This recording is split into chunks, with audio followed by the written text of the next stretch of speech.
What if I told you that everything you call history, every empire, every war, every invention you learned about in school, all of it is written on a single page, the last page of a 3-100- page book? What if the pyramids, the Roman Empire, the Renaissance, the Industrial Revolution, the moon landing, what if all of these moments that seem to define humanity are just the final paragraph of a story that began so long ago, we've forgotten we were even telling it? Here's the truth that no one prepared you for: anatomically modern humans. People with bodies and brains identical to yours have walked this earth for approximately 300,000 years.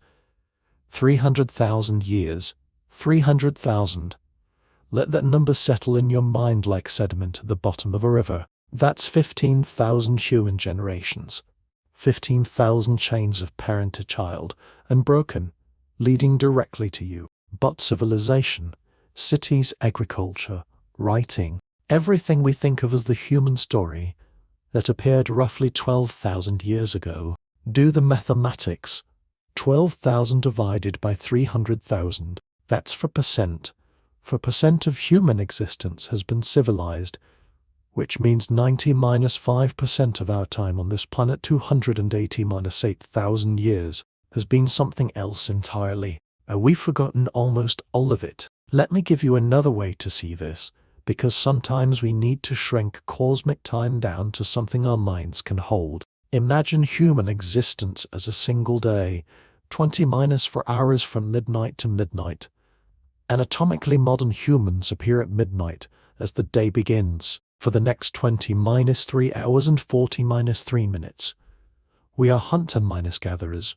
We walk, we gather, we hunt, we tell stories, we make art, we bury our dead, we migrate across continents, we survive ice ages, we paint caves, we make music, we fall in love, we raise children, we name the stars. Agriculture, the very foundation of civilization, doesn't appear until 11:43 p.m. 17 minutes before midnight. The first cities rise at 11:51 p.m.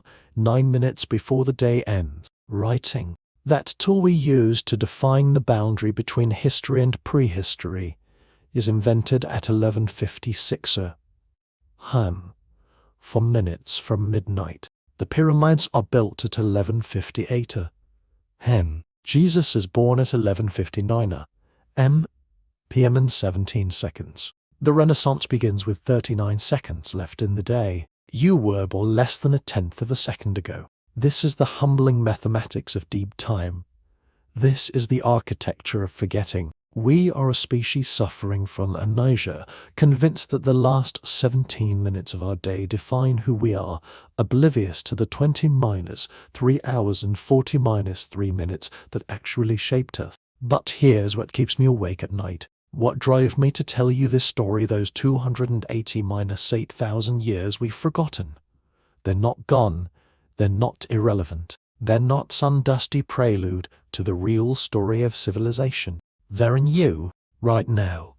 In your body, in your brain, in every impulse, every fear, every inexplicable joy. When you feel anxiety in a crowded subway car, that's 280-8,000 years of evolution speaking, because your ancestors lived in groups of 30 to 150 people, and your nervous system still thinks that's the right size for safety. When you crave sugar and fat, when you can't stop scrolling, when you feel disconnected despite having 1,000 social media friends, when you love the sound of rain, or the smell of rain, or the smell of wood smoke, or the sight of fire, that's them, the 90-5%, the forgotten ones. You are not a product of civilization learning to suppress your primitive nature. You are a hunter-gatherer wearing a suit. You are a Pleistocene mind in a digital world. You are 300,000 years old, and you have lived in cities for the equivalent of 4 minutes. This mismatch between what you are and where you are, this is the source of so much modern suffering, and understanding it, truly understanding where we came from and what we were for most of our existence, is not an academic exercise. It's an emergency. It's self-minus knowledge. It's the kind of knowledge that might actually save us. Before we go deeper, before we step into the shadows of our forgotten selves, I want you to do something with me. If you're the kind of person who needs to understand, who feels that pull toward the truth, even when it's uncomfortable, who suspects that the official story of humanity is missing something vast, subscribe to this channel. Click that like button. Because what we're about to explore together will challenge almost everything you think you know about who we are and how we got here. And I need you to stay with me for this journey, because it's long, and it's strange, and it will change you. Now, let me take you back. Close your eyes. I mean it if you can. Close your eyes for just a moment and let me paint you a picture with words. It's 200,000 years ago. You're in East Africa, standing on a savanna that stretches to the horizon in every direction. The sun is setting, turning the sky the color of fire and blood. You hear footsteps, not your footsteps, but the sound of your band returning from the day's gathering. 20, maybe 30 people. You know each of them by name, by voice, by the particular way they walk. There's the smell of grass, of earth, of distance. And there, rising into the evening air, you smell something else, smoke. Someone has started a fire, not by accident, deliberately, with purpose, with knowledge passed down from their grandmother, who learned it from her grandmother, who learned it from hers, in an unbroken chain stretching back further than anyone can count. You walk toward that fire. As you get closer, you see it, flames dancing, wood crackling. People are sitting around it. And in their hands, can you see this? In the hands are tools, stone tools, yes, but not crude rocks. These are hand axes, shaped with intent and astonishing precision, symmetrical, beautiful. The person who made them has never seen a blueprint, never taken a geometry class, but somehow they know the perfect shape. They know it in their hands, in their mind, in some deep place that we've barely begun to understand. Someone speaks. The language is nothing you'd recognize, but it is language, complex, grammatical, capable of expressing not just food, raw danger there, but ideas, stories, jokes maybe, questions about what happens after death, plans for tomorrow's hunt. Use it. The fire warms your face. Above you, the stars are beginning to appear, the same stars you can see tonight if you escape the city lights, the same constellations. Orion, the Pleiades, the Milky Way, so bright it casts shadows. And here's the thing, the people around this fire are you. Not metaphorically. Literally. If you could somehow swap a baby from this band with a baby from a modern hospital, neither would know the difference. Same brain capacity. Same range of emotions. Same capability for love, art, innovation, wonder, cruelty, compassion. These are not primitive humans. These are not evolutionary rough drafts. These are us, fully human, fully modern, fully capable of everything we are capable of today, except they don't live in cities. They haven't invented writing. They've never seen a wheel. They live the way humans lived for 90-5% of our existence. And when you sit by that fire with them, when you let yourself feel the heat and smell the smoke and hear the crackle, you're not visiting the past. You're coming home. This is our story, not the story of civilization, but the deeper story, the longer story. The story written not in cuneiform or hieroglyphs, but in bone and stone, in ochre and ash, in the archaeological whispers of 280-8,000 years of human life, before we decided to stop moving and plant seeds. Some of this story is known.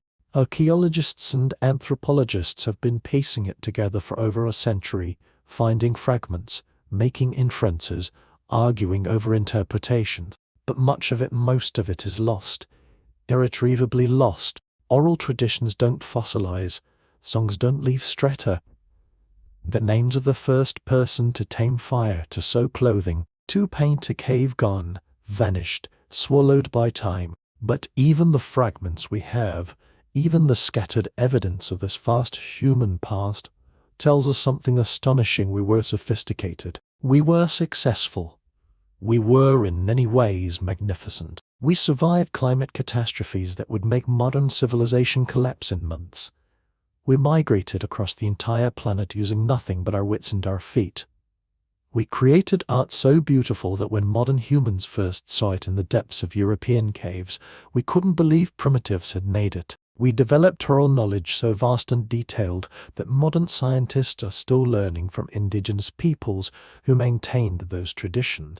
And then, 12,000 years ago, we made a choice. Or maybe the choice made us. We started farming. We built villages, then cities. We invented writing, hierarchy, specialization, war, slavery, empire. We created everything we call civilization. And we lost something. We lost the egalitarianism of the small band. We lost the mobility, the freedom, the intimate knowledge of the land. We lost, in many ways, a health early farmers were shorter, more diseased, more injured than their hunter-gatherer ancestors. We gained stability, surplus, art, science, literature, medicine, space travel. But we paid a price, and we're still paying it, because here's the secret. You can take the human out of the Pleistocene, but you can't take the Pleistocene out of the human. Not in 12,000 years, not in 15,000 generations. Evolution works too slowly for that. Your body, your brain, your deepest instincts, they're still calibrated for a world that no longer exists. A world of small groups and big landscapes. A world of scarcity and seasonal abundance. A world where status came from generosity, not accumulation. A world where children learned by playing, where elders were respected for their knowledge, where everyone could name the plants and read the weather and navigate by stars. That world is gone, but you're still built for it, and that's why understanding the 90-5% matters. That's why recovering this lost history, this deep past, is not nostalgia or romanticism. It's diagnosis, it's medicine, it's the key to understanding why modern life feels the way it does, why we're anxious, addicted, isolated, sick with diseases our ancestors never knew. We are living in a time mismatch. A world built in the last 12,000 years, inhabited by bodies and minds shaped over 300,000. And the friction between those two temescles is tearing us apart. But this is crucial. If we can understand this, if we can see clearly what we aren't, where we came from, we might be able to design a future that worked with our nature instead of against it. We might be able to take the best of both worlds, the cooperation and egalitarianism of the deep past, combined with the knowledge and tools of the present. We might, for the first time in human history, be able to consciously choose what kind of humans we want to be, but only if we remember, only if we recover the 90-5%. So that's what we're going to do, together. Over the next hour, I'm going to take you on a journey through deep time. We'll witness the birth of our species, not in a single Garden of Eden, but scattered across Africa like a slow dawn. We'll experience the cognitive revolution that made us not just smart animals, but meaning-making animals, capable of art and religion and asking questions that have no answers. We'll survive ice ages. We'll paint caves. We'll migrate across continents and encounter other human species, Neanderthals, Denisove people like us but not us. People we loved and fought and merged with. People who live on in our genes. We'll accumulate vast libraries of knowledge with no writing. We'll build egalitarian societies that lasted 10 times longer than any empire. We'll face the great transition from hunting and gathering to farming. That moment 12,000 years ago that changed everything, and we'll ask the hard question: was it progress? Or was it a trap we fell into and couldn't escape? And finally, we'll come back to now, to you, sitting here in the 21st century, carrying 300,000 years of history in your body, wondering why you feel the way you do. The fire is still burning. The story continues. We are still becoming. And the 90-5% we forgot, it never forgot us. Let's begin. We need to talk about Eden, not the biblical garden, but the idea that haunts our origin stories. The notion that humanity began in one perfect place, at one perfect moment, in one miraculous birth. It's a seductive idea. Clean, simple, a single cradle of humanity, where the first true humans emerged, fully formed, and then spread across the world. It's also wrong. The birth of our species was not a moment. It was a mosaic, a slow, scattered, messy process that unfolded across an entire continent over tens of thousands of years. We didn't emerge from a garden. We emerged from Africa itself, the whole of it like a dawn that breaks not at a single point on the horizon but gradually, in different places, at different times, until finally the whole sky is light. The evidence for this is written in bones and stones, scattered across Africa in sites with names that most people have never heard, but that archaeology students whisper with reverence. Jebel Haud, Omoki Bish, Florisbad. Her too. Let me take you to the oldest one we know. Jebel Haud, Morocco. It's 315 years ago, and if you could stand there, you'd see limestone caves in low hills, a landscape of scrubland and seasonal wetlands. In one of those caves people are living. And when they die, when their bones settle into the sediment and wait 300,000 years for us to find them, those bones will tell a strange story. The skulls are modern. Almost. The faces are flat, the brow ridges reduced, the shape of the brain cheeks rounded in a way that looks startlingly like ours. But the back of the skull, it's elongated, archaic, more like earlier human species, and the tools buried with them, stone flakes. Yes, but of a Middle Stone Age technology that suggests sophisticated cognition. Someone made those tools with knowledge, with technique, with a mental template of what the finished product should look like. So what are we looking at? Are these people us? Are they Homo sapiens? Or are they something else, something in linus between, caught in the act of becoming? The scientists who found them called them early Homo sapiens, but that phrase hides as much as it reveals. Because what it means is this: the transition to modern humanity was not a switch that flipped. It was a gradient, a spectrum. Features that we consider modern appeared at different times, in different populations, in different parts of Africa. Some groups developed modern faces first, others developed modern brains. Still others developed modern behavior. And over tens of thousands of years, and over tens of thousands of years, through migration and interbreeding and the relentless pressure of natural selection, these features spread and merged until something we could finally call anatomically modern humans existed. But even then, even when the anatomy was right, the behavior lagged behind. Jump forward to Omoki Bish, Ethiopia, 233 years ago. The bones found here are even more modern. If you saw these people walking down a street in modern clothing, you wouldn't look twice. The skulls so gracile, thin, minus-walled, with high foreheads and prominent chins. This is us. Anatomically, completely us. But the tools, still relatively simple. No art, no jewelry, no evidence of the symbolic thinking, the abstract reasoning, the explosion of creativity that we associate with modern human behavior. So here's the mystery that has consumed decades of archaeological debate. When did we become us? What does it even mean to be us? Is it anatomy? Then we're 300,000 years old, give or take. Is it behavior? Then we're maybe 100,000 years old. Maybe less. Is it some combination, some threshold where biology and culture and population size all align?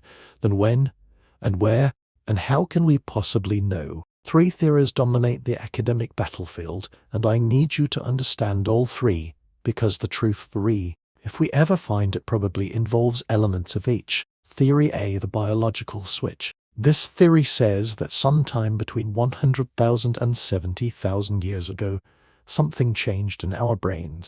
A mutation, maybe several mutations, perhaps in a gene like FOXP2, which affects language and speech, perhaps in neural wiring, in the connections between different brain regions, in the way our prefrontal cortex talks to our temporal lobes.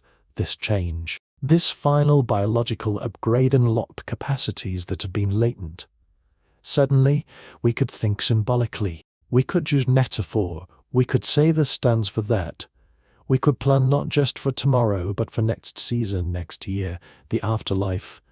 We could create art not just as decoration, but as meaning, as story, as magic. The appeal of this theory is obvious. It explains the appearance of modern behavior in the archaeological record around 70,000 to 100,000 years ago. It gives us a clear before and after, But the problem is equally obvious: we haven't found the mutation. We don't have a smoking gun in the genome, and increasingly, we're finding evidence of earlier symbolic behavior shell beads at 140,000 years ago. Occurs even earlier that suggests the revolution wasn't so sudden after all. Theory be the cultural threshold. This theory says our brains were always capable of modern behavior. The hardware was installed 300,000 years ago, maybe earlier. But behavior, culture, innovation, art requires more than just individual cognitive capacity. It requires population size. It requires social networks. It requires the accumulations of knowledge over generations, each generation building on the last, until finally you reach a critical threshold where ideas start breeding, where innovations cascade, where culture takes on a life of its own. Think of it like nuclear fission. You need a critical mass of uranium before the chain reaction begins. Individual atoms are always capable of fission, but without enough of them in close proximity, nothing happens. Humans are the same. A band of 30 people can maintain existing knowledge, but innovation is rare, and most innovations are lost when the inventor dies. But connect multiple bands, give them trade networks and seasonal gatherings, let them share ideas and intermarry, and suddenly the cultural ratchet starts turning. Knowledge accumulates. Technology improves. Symbolic thinking spreads not because brains changed, but because society changed. The evidence for this theory is compelling. Most of the earliest symbolic behavior appears in Africa during periods of population expansion and interconnection. And we see the opposite. Populations that become isolated often lose technologies they once had. Tasmanian Aboriginals, cut off from mainland Australia by rising seas, lost the ability to make bone tools and coal miners with a clothing over thousands of years. The knowledge was there once, but without the critical mass to maintain it, it drifted away. Theory C. The preservation artifact. This is the most frustrating theory, because it says maybe the revolution is an illusion. Maybe modern behavior existed much earlier, but the evidence didn't preserve. Ochre paintings would rot away. Songs leave no fossils. Most symbolic behavior uses organic materials that vanish in the archaeological record. We're looking at the past through a keyhole, and we're mistaking the limits of our vision for the limits of reality. This theory gains weight every time we find unexpectedly early evidence of symbolic behavior. Engravings on shells at 540,000 years ago, ochre processing at 300,000 years ago. Each discovery pushes the timeline back, suggesting that maybe, just maybe, our ancestors were far more sophisticated far earlier than we ever imagined. We just couldn't see it because time erased the evidence. So which theory is right? All of them? None of them? Probably some combination we haven't articulated yet. Because here's what we know for certain: by 100,000 years ago, something had changed. The archaeological record shifts. We start seeing deliberate burials with grave goods, bodies carefully placed, covered with ochre, accompanied by tools and shells and animal bones. This is not simply disposal of corpses. This is ritual. This is belief in something beyond death. This is people asking the questions that define us: what happens next? Where do we go? Will we meet again? We see shell beads from the coast traded hundreds of miles inland. Someone walked that distance, or a chain of summons, passing these objects hand to hand, creating networks of exchange and obligation and relationship. This is not just trade.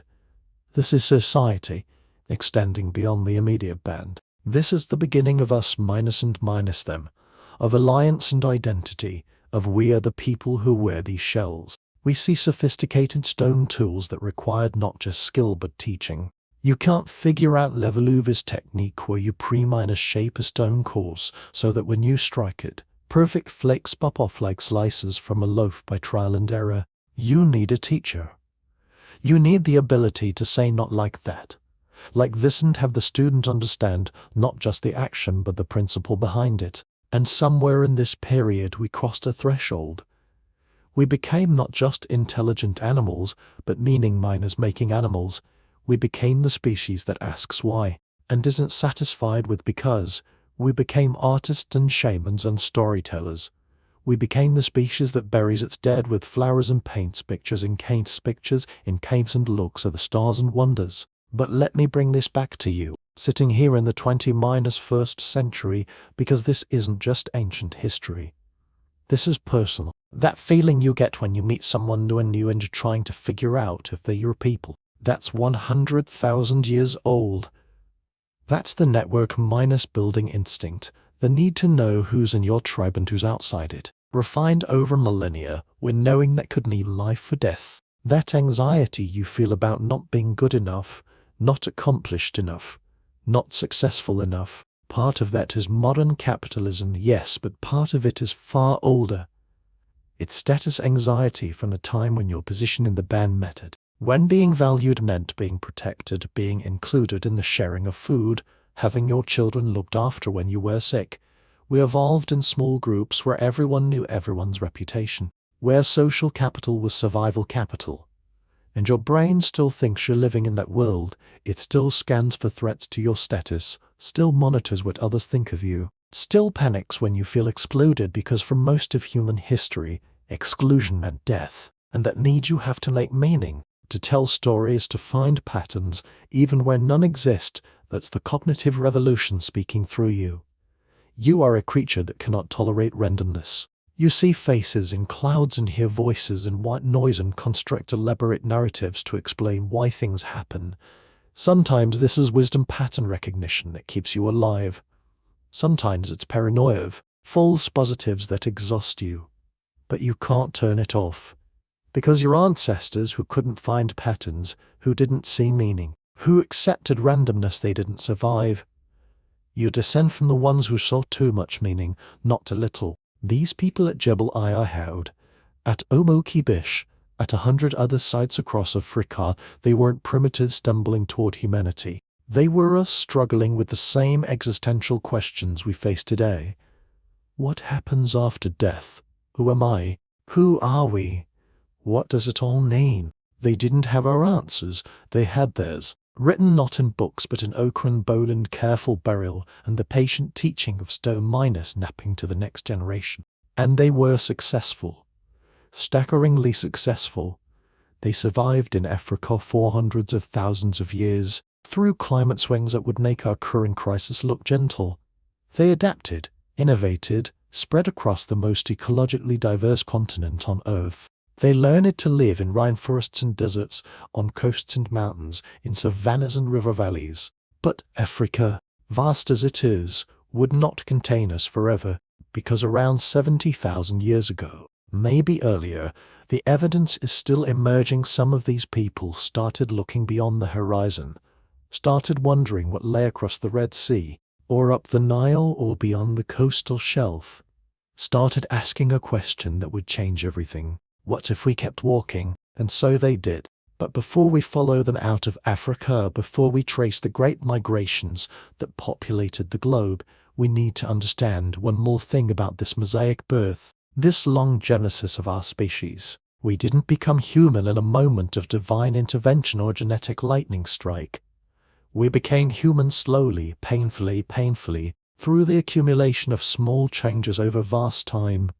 A flatter face here, a rounder skull there, a new way of flaking stone, a symbolic mark on ochre, a shell bead strung on a string, a body-buried face in east. Each generation was almost identical to the one before. If you could step back in time and watch, you'd see nothing happening, no transformation, just people living and dying, day after day, year after year, millennium after millennium.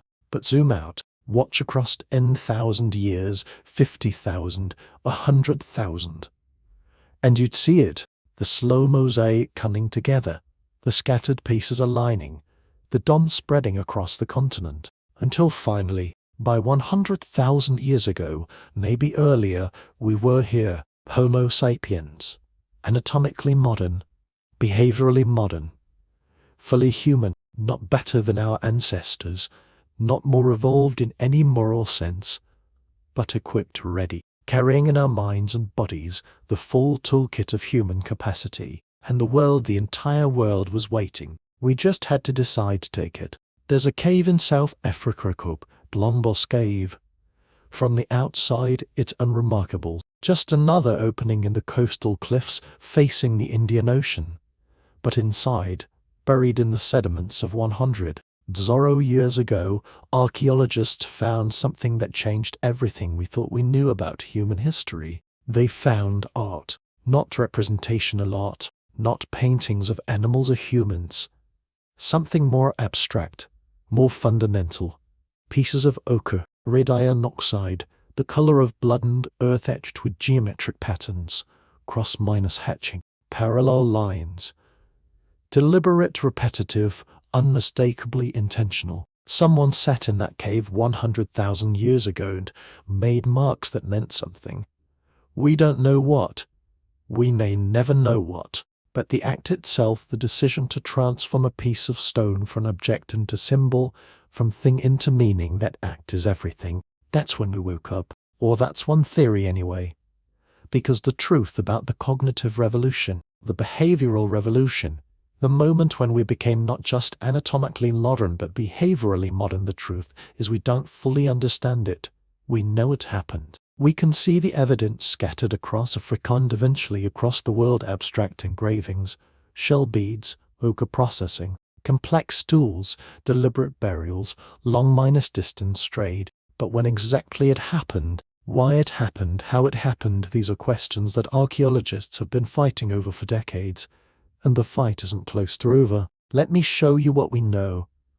Let me show you the evidence, the breadcrumbs our ancestors left as they crossed from being very smart animals into being something else entirely. Something that could ask questions without answers. Something that could imagine things that don't exist. Something that could look at the stars and wonder, not just what they are, but what they mean. The oldest unambiguous evidence of symbolic behavior, the kind of thinking that requires you to understand that this thing can stand for that thing, that an object can carry meaning beyond its physical properties, dates to roughly 100,000 to 75,000 years ago. At Blombos Cave we find those engraved ochre pieces. We find shell beads, carefully pierced, worn smooth by use. Someone wore these. Someone chose them, drilled them, strung them together, and put them on their body to say something. I'm beautiful. I'm important. I belong to this group. We don't know the specific message, but we know the grammar. I'm sending you a signal. And the signal is not just my body, but what I've chosen to put on it. We find ochre processing. It's a bologna shells used as containers, burnt tools for grinding. Evidence that people were mixing ochre with fat or marrow to create paint. Paint for what? For bodies, for objects, for cave walls that haven't preserved, we can't say. But the fact of paint itself, of transforming raw pigment into a medium for marking, for making visible that symbolic thinking. We find deliberate burials, not just bodies disposed of, but bodies arranged. A burial at Border Cave in South Africa, roughly 74,000 years old, shows a child placed in a carefully dug pit, knees drawn up, accompanied by a perforated shell. Someone loved this child. Someone believed death was not the end, or at least that the dead deserved dignity, care, remembrance. They gave up a precious object, that shell, which required time and skill to make, and buried it with someone who could never use it. Why? Because it meant something.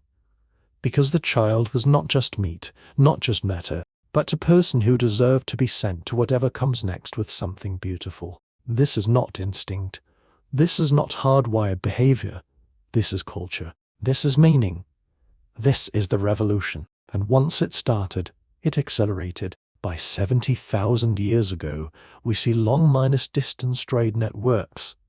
Shells from the coast appear hundreds of miles inland. Obsidian, a volcanic glass perfect for making razor minus sharp tools, travels along exchange routes spanning vast distances. This requires not just traveling but relationships, agreements, trust between groups.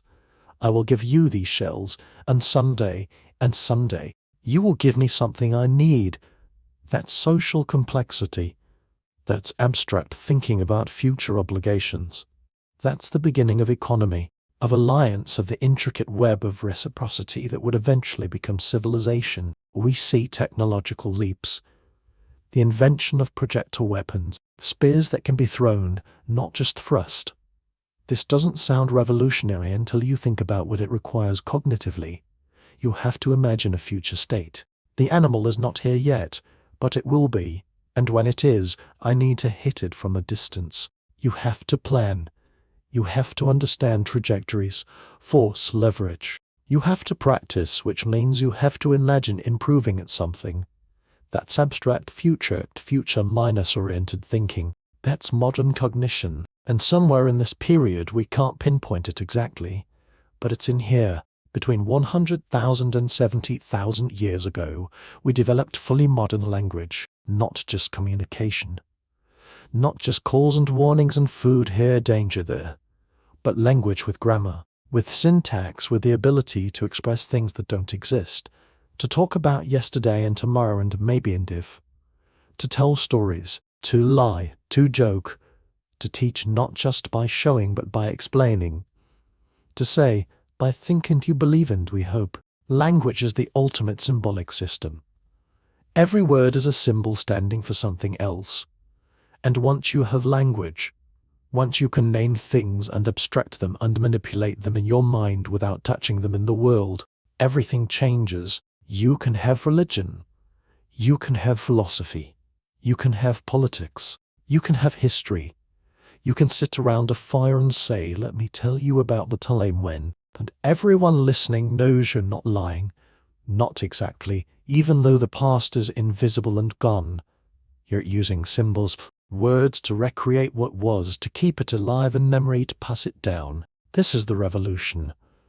This is the awakening. But here's the question that haunts me, the question that keeps the academic fires burning. Why did it happen when it happened? Let's look at the theories. Theory 1, the gene. Somewhere around 100,000 years ago, a mutation occurred, maybe in the FOXP gene, which affects fine motor control of the face and throat, the muscles you need for complex speech. Maybe in other genes affecting neural connectivity, the way different brain regions talk to each other. This mutation spread through the population because it conferred enormous advantages. Suddenly, people could communicate more precisely, plan more effectively, teach more efficiently. The mutation, whatever it was, unlocked cognitive capacities that had been latent, waiting for the right biological key. The appeal of this theory is its simplicity. It explains the apparent suddenness of the behavioral revolution. One change, everything follows, but the problem is we can't find the smoking gun. We've sequenced ancient DNA from Neanderthals, from Denisova-NS, from archaic humans, and the genes that supposedly make us behaviorally modern. Neanderthals had them too. FOXP2, same version in Neanderthals as in us. So if it wasn't a unique mutation, what was it? Theory 2, the critical mass. This theory says the biology was always there. Our brains were fully capable of modern behavior from the moment Homo sapiens emerged, maybe earlier. But behavior isn't just about individual brains. It's about populations. It's about networks. It's about the accumulation and transmission of culture. Think of it this way: one person can invent something brilliant, but if they die before teaching anyone, the invention dies with them. In a small population, this happens constantly.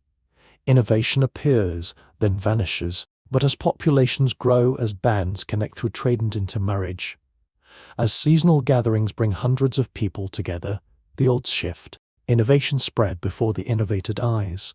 Knowledge accumulates. Each generation builds on the last instead of starting over. When you reach a critical threshold of population size and connectivity, culture takes off. It becomes self-sustaining. Ideas breed with other ideas. Tools improve tools. Suddenly, you're not just maintaining knowledge. You're creating it faster than you're losing it. The evidence for this is compelling. The behavioral revolution appears to coincide with periods of population expansion in Africa. And we see the opposite: to isolated populations lose technologies. The Tasmanians lost bone tools. Cold minus weather clothing, even fishing techniques after being cut off from Australia. The knowledge was there, but without the critical mass to maintain it. It drifted away like smoke. Theory 3: the preservation bias. This is the most frustrating theory because it says, maybe there was no revolution. Maybe our ancestors were behaviorally not much earlier, but the evidence didn't preserve. Wood rots, leather decays, paintings on perishable materials vanish. Songs and stories leave no archaeological trace. We're looking at the past through the tiny keyhole of what happens to fossilize, and we're mistaking the limits of preservation for the limits of human capacity. Every year we find older evidence of symbolic behavior. Engravings on shells at 540 Zorro years ago in Java, ochre use at 300,000 years ago.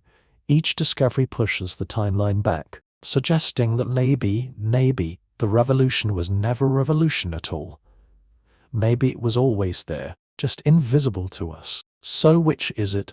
Genes, culture, or bias? Probably all three, in ways we don't fully understand yet.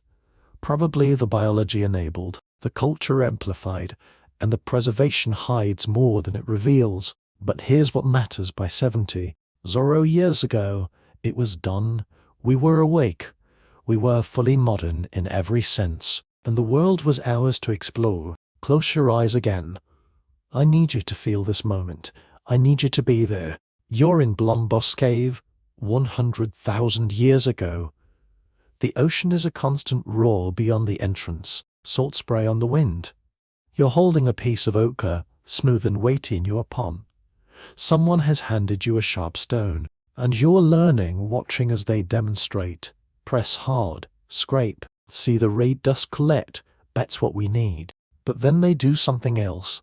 They don't just grind the ochre for paint. They take the flat surface and they mark it, deliberately, lines crossing lines, a pattern, a design. They hand it to you. Now you try. Your hand trembles, not from fear, from the weight of what you're about to do. You're not making a tool. Tools are for using. You're making meaning. You're taking an object and transforming it into a message. What message? You're not sure. Maybe I was here. Maybe this is beautiful. Maybe this is ours.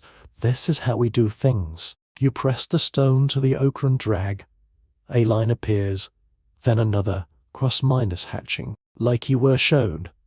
The pattern emerges from nothing, from your hand, from your intention. You've just made art. You've just crossed the line from animal to artist, from creature to creator, and you feel something. Pride, maybe, or satisfaction, or a strange sense of rightness, like you were always meant to do this. Like your brain has been waiting your whole life for this moment, for the chance to make something that means something. That feeling, that's the cognitive revolution. That's what it felt like from the inside, and you're feeling it now. Right now, as you read these words, as you follow this story, because that capacity they unlocked 100,000 years ago. The capacity to make and share meaning, to create and transmit culture, to ask why, and build elaborate answers. It's still running. In you, in everyone. When you make a playlist and agonize over the order of the songs. That's symbolic thinking. You're not just collecting sounds you like.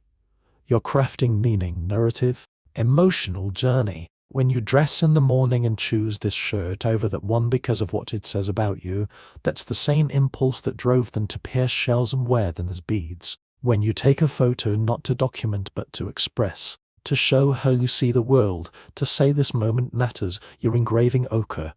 You're making marks that mean. The cognitive revolution isn't something that happened to distant ancestors in a cave. It's something that's happening right now, in your skull. Every time you make meaning from matter, every time you read a poem or listen to a song or look at a painting and feel something that can't be reduced to neurons firing, every time you ask why and refuse to settle for just because, you are the revolution. You are what they became. And the fact that you can understand this, that you can hold your own consciousness in your mind and examine it, that you can think about thinking, that's the gift they gave you. But it came with a cost, because once you can imagine things that don't exist, you can imagine loss. You can imagine death. You can wonder what happens after. You can feel the weight of meaning and its terrible fragility. We became the animal that knows it will die. We became the animal that buries its dead with flowers and beads and hope. We became the animal that paints in caves and cries at sunsets and looks at the stars and feels simultaneously infinite and impossibly small. We became human, fully, finally human, and that meant we could no longer stay in one place. Because the same cognitive capacity that let us make art and language and meaning also let us ask what's beyond the horizon. What if we kept walking? What if there's more? So around 70,000 years ago, some of us, maybe just a few hundred, maybe fewer, stood at the edge of Africa and looked across the Red Sea, and they made a decision that would change everything. They left. The human species almost ended before it began. 70-4,000 years ago, a mountain in Sumatra named Tibet exploded with a force that makes every modern disaster look like a firecracker. It was the largest volcanic eruption in the past 2 million years. The explosion ejected 2,800 cubic kilometers of ash into the atmosphere. For comparison, Mount Street. Helens ejected 1 cubic kilometer. Tibet ejected enough material to bury the entire United States under 1/2 meter of ash. The sun dimmed. Global temperatures dropped by 3 to 5 degrees Celsius. In some regions, temperatures plunged by 15 degrees. The volcanic winter lasted years, maybe decades. Plants died, animals died, ecosystems collapsed, and humanity, our species, barely 200 years old, still confined mostly to Africa, early died too. The genetic evidence is written in our DNA. Every human alive today, all 8 billion of us, descends from a population that went through a severe bottleneck around this time. The estimates vary, but some geneticists think we dropped to as few as 10,000 individuals. Maybe fewer.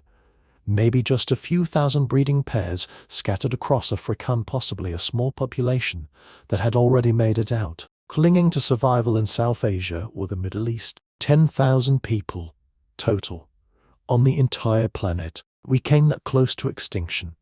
That close to being just another failed experiment in the vast laboratory of evolution. Another smart ape that showed promise but couldn't quite make it. But we didn't die. We survived. And not just survived, we adapted. We innovated. We used that cognitive revolution, that capacity for symbolic thought and complex language and abstract planning, and we turned crisis into catalyst. Because here's the secret about humans. We're not the strongest species. We're not the fastest. We don't have claws or venom or armored shells.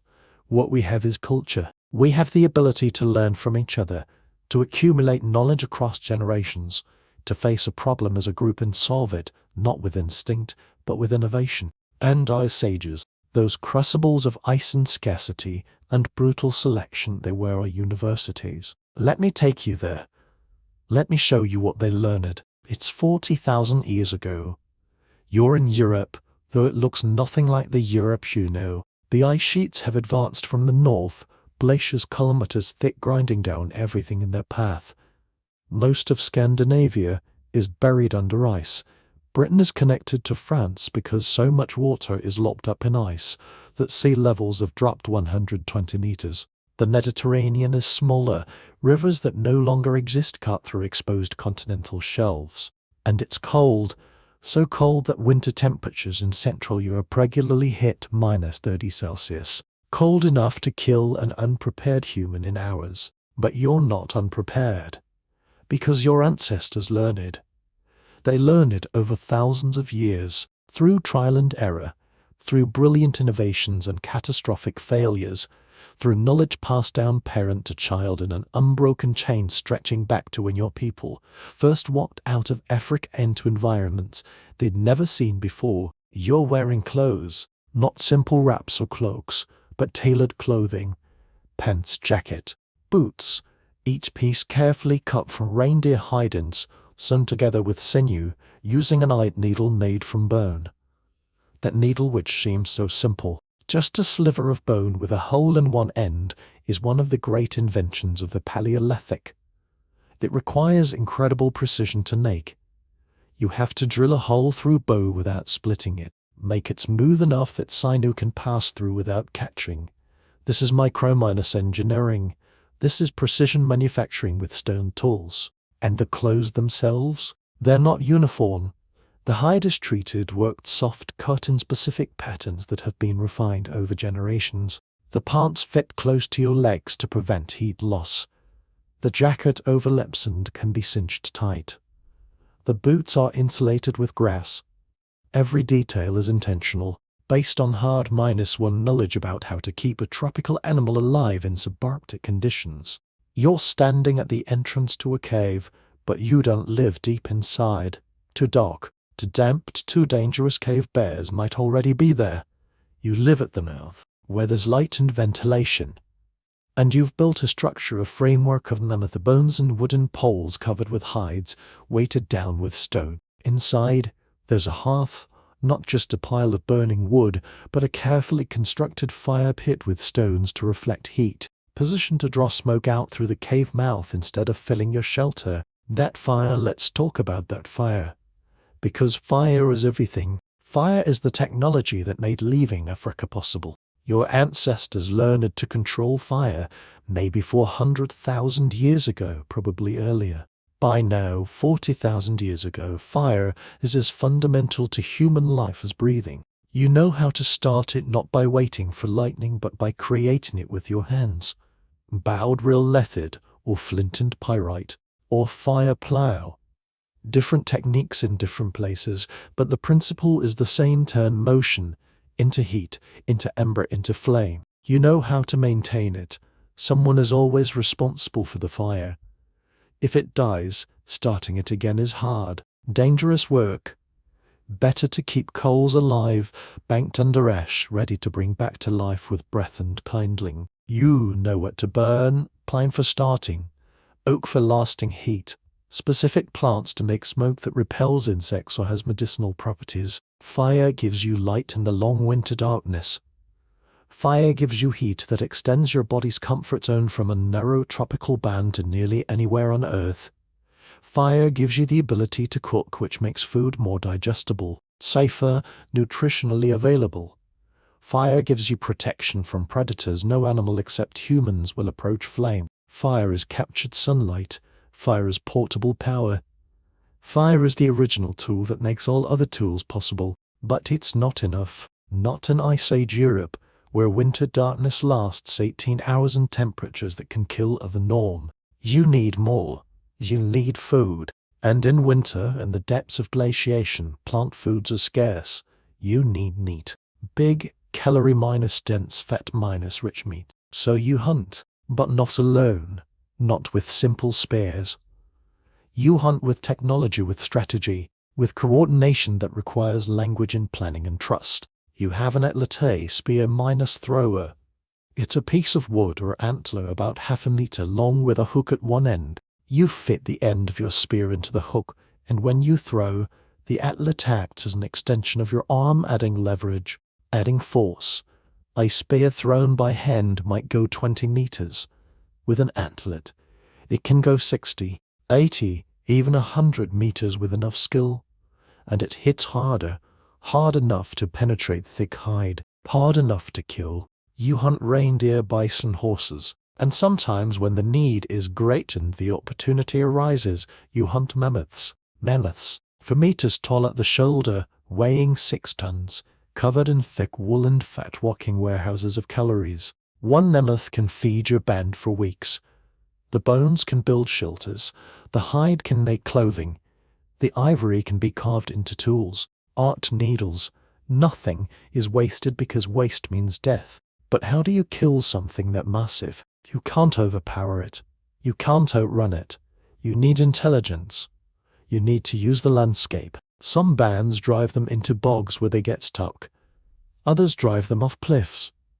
Others use fire to panic them into running where you want them to go. When the mammoth is vulnerable, injured, or trapped or exhausted, you close in with spears and atlates and do finish it. This requires planning, scouting, communication, coordination among multiple hunters who understand their roles.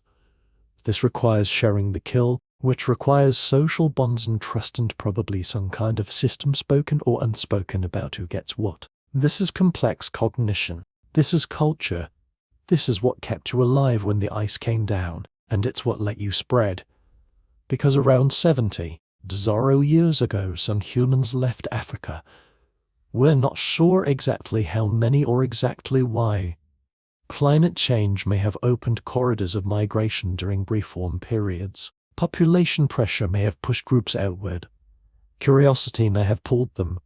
Probably all three. They moved up the Nile, across the Sinai into the Middle East. Some followed the coastlines, eating shellfish and fish. Island miners hopping across what's now Indonesia to reach Australia by at least 65,000 years ago. That journey required boats, required navigation, required looking at an empty horizon and deciding to sail toward it on faith that land existed beyond sight. Think about that. 60-5,000 years ago, humans with stone-age technology crossed open ocean to reach a continent they'd never seen. That's not primitive, that's audacious. Others moved north into Europe, arriving around 45 years ago, and that's where they met the Neanderthals. Let's talk about Neanderthals. Because for a long time, we told ourselves a comforting story. We were the smart, successful humans, and they were the dumb, brutish cousins who went extinct because they couldn't compete. This story made us feel good. It confirmed our superiority. It's also mostly wrong. Neanderthals were not stupid. They had brains as large as ours, sometimes larger. They controlled fire. They made sophisticated tools. Moose Terrian industry, Levallois technique, requiring planning and skill. They buried their dead, sometimes with grave goods.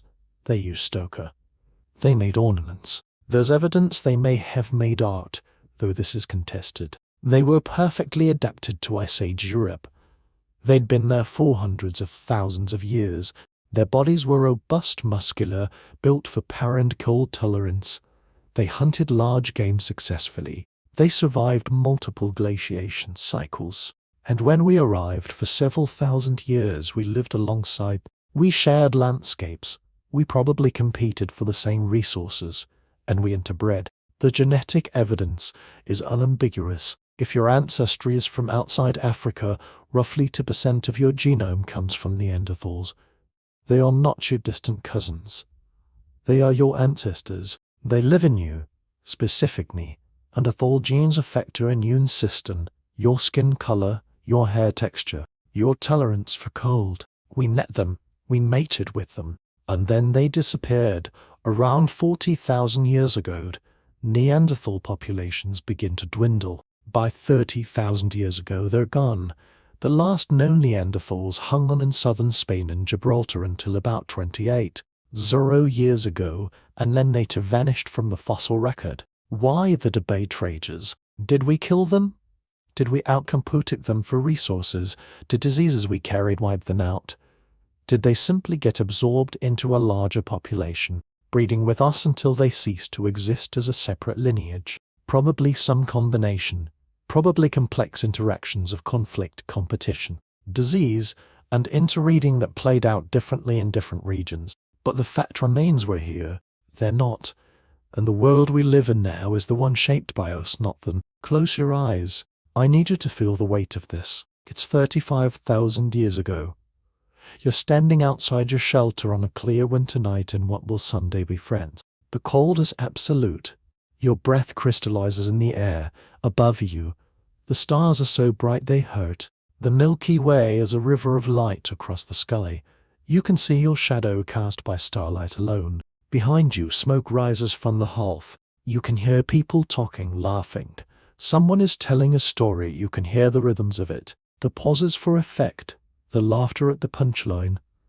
Someone else's work, and you can hear the tap minus step minus step minus step of stone on stone, napping flint into tools. This is your band. 30 people, maybe 40. You know every one of them. Their names, their relationships, their skills, their quirks. These are your people, not metaphorically, literally. Your survival depends on them and theirs on you. And somewhere out there, beyond the firelight are others, other bands, some friendly, net at seasonal gatherings, linked by kinship and trade, others strangers, potentially dangerous, and even further out in caves you'll never see, are the others. The Neanderthals, different from you but not too different. You've heard stories. Some bands trade with them. Some bands fight them. Some bands won't talk about them at all, but there are children in neighboring groups with features that suggest, well, contact. You don't think of yourself as Homo sapiens conquering Europe. You don't have those concepts. You think of yourself as a person trying to survive winter, trying to keep your children alive, trying to maintain the fire and the knowledge and the stories that hold your world together. You don't know you're making history.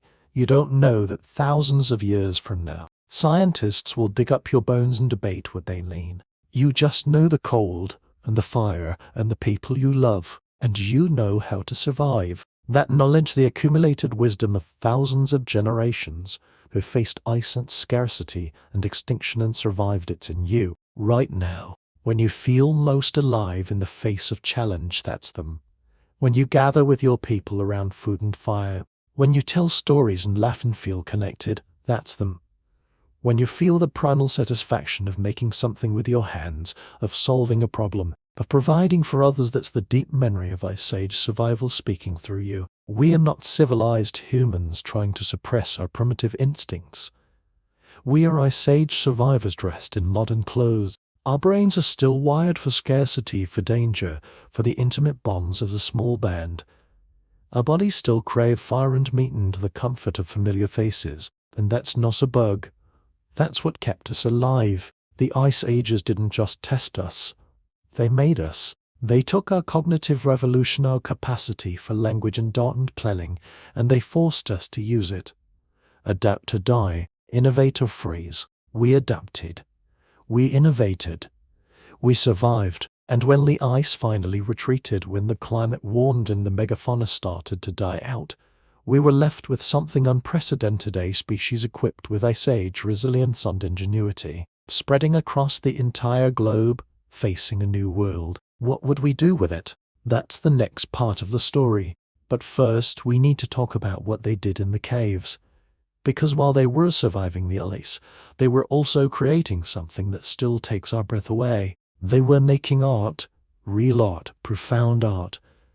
Art that speaks across 30 years and asks questions we still can't answer. In 1994, 3 cave explorers in southern France moved a pile of rocks that had been blocking a cave entrance for thousands of years. They squeezed through the narrow opening and descended into the darkness with their headlamps cutting thin beams through the black. What they found made them weep.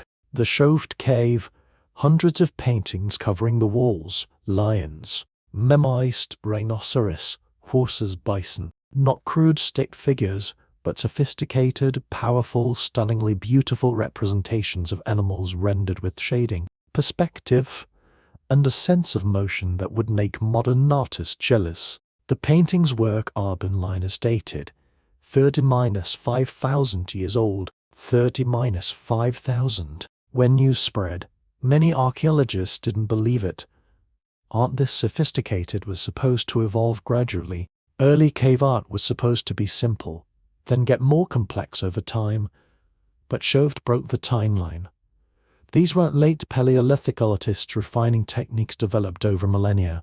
These were some of the earliest cave painters we know of, and they were already masters. The cave had been sealed for 25,000 years. The floor was pristine, untouched. You could see footprints, handprints, the remains of torches, evidence of how they did it. They built scaffolding to reach high walls, they mixed pigments. Ochre for red, manganese dioxide for black, sometimes charcoal, sometimes just using the natural contours of the rock to give their animals 3-dimensional form. And they went deep, not just to the accessible chambers near the entrance, but hundreds of meters into the earth, through passages so narrow you have to crawl, into chambers so dark that without fire you literally cannot see your hand in front of your face. Why? Why would you crawl into the deepest, most terrifying parts of a cave system, carrying torches that could go out at any moment, risking disorientation and death just to paint animals on walls no one would ever see. This is the mystery that has haunted archaeologists since the first cave art was discovered in the late 1800s. This is the question that has no certain answer but 1,000 theories. Let me show you what we know, and then let me show you what we can only wonder. Cave art appears across Europe and parts of Asia, starting around 45,000 years ago and continuing until roughly 10,000 years ago. The most famous sites shoved, Lascaux, Altamira, are in France and Spain, but there are hundreds of sites, maybe thousands. Some are grand galleries of dozens or hundreds of paintings. Others are single images in remote chambers. The subject matter is surprisingly consistent: large animals, horses, bison, mites, deer, Iowa ox, wild cattle, rhinoceros, lions, bears, sometimes predators, but mostly prey species. Human figures are rare and usually abstract or stylized, geometric patterns, dots, lines, grids appear alongside the animals. And hands. Everywhere hands. Negative prints where someone placed their hand on the wall and blew ochre around it, leaving a shadow. Positive prints made by dipping hands in paint and pressing them to stone. Rows of hands. Isolated hands. Hands with missing fingers, whether from frostbite or deliberate amputation or simply bent fingers, we don't know. The hands destroy me because they're not abstract. They're not symbols. They're direct prints of human bodies reaching across 30,000 years to touch us. Small hands, probably children. Large hands, probably men. Medium hands, that could be anyone. Someone stood in shoved cave 35,000 years ago and pressed their hand to the wall and thought, "What? I am here. Remember me." This is sacred. We don't know. We can never know, but we can theorize, and the theories tell us as much about our own need for meaning as they do about theirs. Theory 1: hunting magic. This was the first major theory, proposed in the early 20th century. The idea is simple: paint the animal before you hunt it. Capture its spirit on the wall. Practice the kill. By representing the successful hunt, you make it more likely to succeed. The evidence. Some animals do appear to have spears painted on them. Some show wounds. The fact that most paintings are of large game animals, exactly what you'd want to hunt, seems to support this. The problem's many painted animals weren't actually hunted much, based on bone remains and occupation sites. Dangerous animals like lions and bears are painted but probably weren't primary food sources. And why go so deep into caves to do hunting magic? Why not paint at the cave entrance where everyone could see? Theory 2: shamanic visions. This theory became popular in the late 20th century. It suggests that caves were sacred spaces where shamans, spiritual specialists, went to have visionary experiences, possibly aided by sensory deprivation, rhythmic drumming, or psychopative plants. The deep caves provided the darkness and isolation needed for trance states. The paintings represent what shamans saw in altered states of consciousness: spirit animals, hallucinations, journeys to other realms. The evidence from anthropological research suggests that certain geometric patterns in cave art resemble faux finesse, the patterns you see when you press on your closed eyes or experience certain trance states. The deep, dark, isolated nature of many painted chambers would be perfect for inducing altered consciousness. Many hunter-gatherer cultures have shamanic traditions involving animal spirits and vision quests. The problem with projecting modern anthropological observations onto people 30,000 years in the past. We can't know if they used psychoactive substances. We can't know if they had shamans. And even if they did, does that explain all cave art everywhere? Theory 3: teaching and storytelling. Maybe the caves were classrooms, places where elders took young people to teach them about animals, their behavior, their importance, their place in the world. The paintings were teaching aids, visual encyclopedias of crucial knowledge. The evidence on painted caves show evidence of repeated visitation over long periods. The detail in the animals suggests intimate knowledge of their anatomy and behavior. Oral cultures often use visual aids to support learning and memory. The problem's why paint in darkness? Why paint on ceilings and in impossible minus to minus reach places? If these weren't etching tools, they're remarkably inaccessible ones. Theory for art's sake. The radical idea, maybe they painted because they wanted to. Because creating beauty gave them pleasure. Because they had aesthetic sensibilities and artistic drive in the same impulse that makes modern humans create art, the need to make something that means something. Even if we can't articulate what, the evidence, the sheer beauty of the work, the care taken, the use of natural rock formations to give animals three-dimensional form. This is artistic sophistication, aesthetic choice.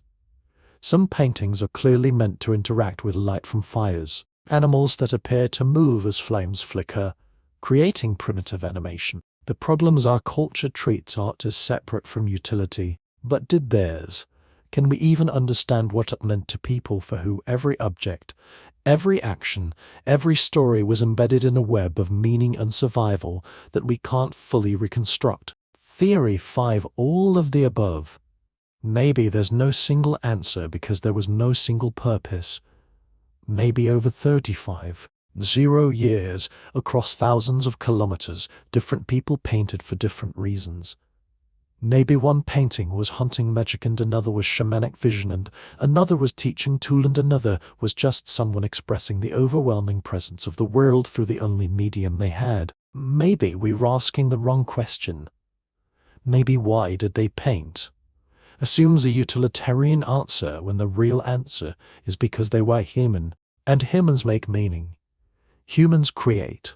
Humans take the overwhelming chaos of existence and transform it into symbols, stories, images, not because it helps us survive, though it might, but because we can't help ourselves. Let me take you into Shoved. Close your eyes and come with me. You're crawling through a narrow passage, limestone pressing close on all sides. You can smell wet stone, earth, your own sweat.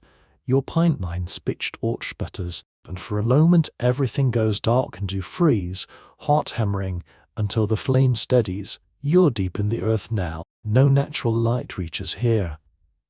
If your torch goes out, you'll die in the darkness, unable to find your way back. But you keep going, because you have a purpose. You're carrying something, a lump of charcoal, ground ochre in a shell, fat to mix it into paint. Someone is ahead of you, an elder, maybe, or a shaman. Someone who has done this before and knows the way. Finally, the passage opens into a chamber. The elder lifts their torch and the walls come alive. Horses, dozens of horses, painted in flowing lines, their manes streaming as if running.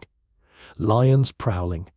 Mammoths with appraised trunks. The animals seem to move in the flickering torchlight, seem to breathe, seem to watch you with ancient eyes. The elder gestures to a blank section of wall. Your wool, your turn. You've been preparing for this.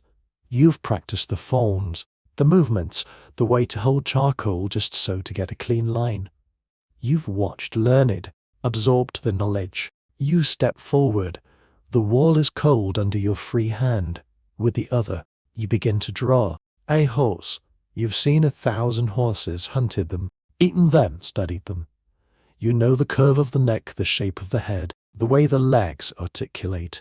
Your hand moves almost without thought, muscle memory combining with keen observation to bring form from emptiness.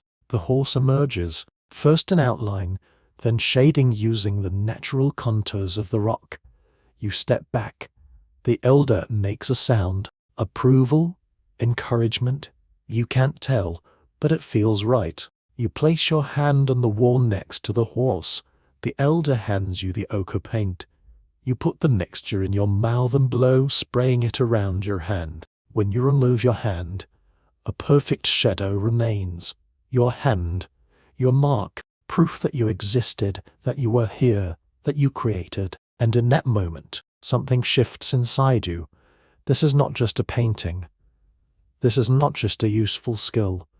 This is connection. To the animals, to the earth, to the spirits if there are spirits, to everyone who came before and everyone who will come after. This is making meaning where there was none. This is transforming the void into presence. This is what it means to be human. You understand. in a way that transcends words, that you are part of something larger than yourself. The cave, the paintings, the knowledge, the tradition, they were here before you were born and they'll be here after you die.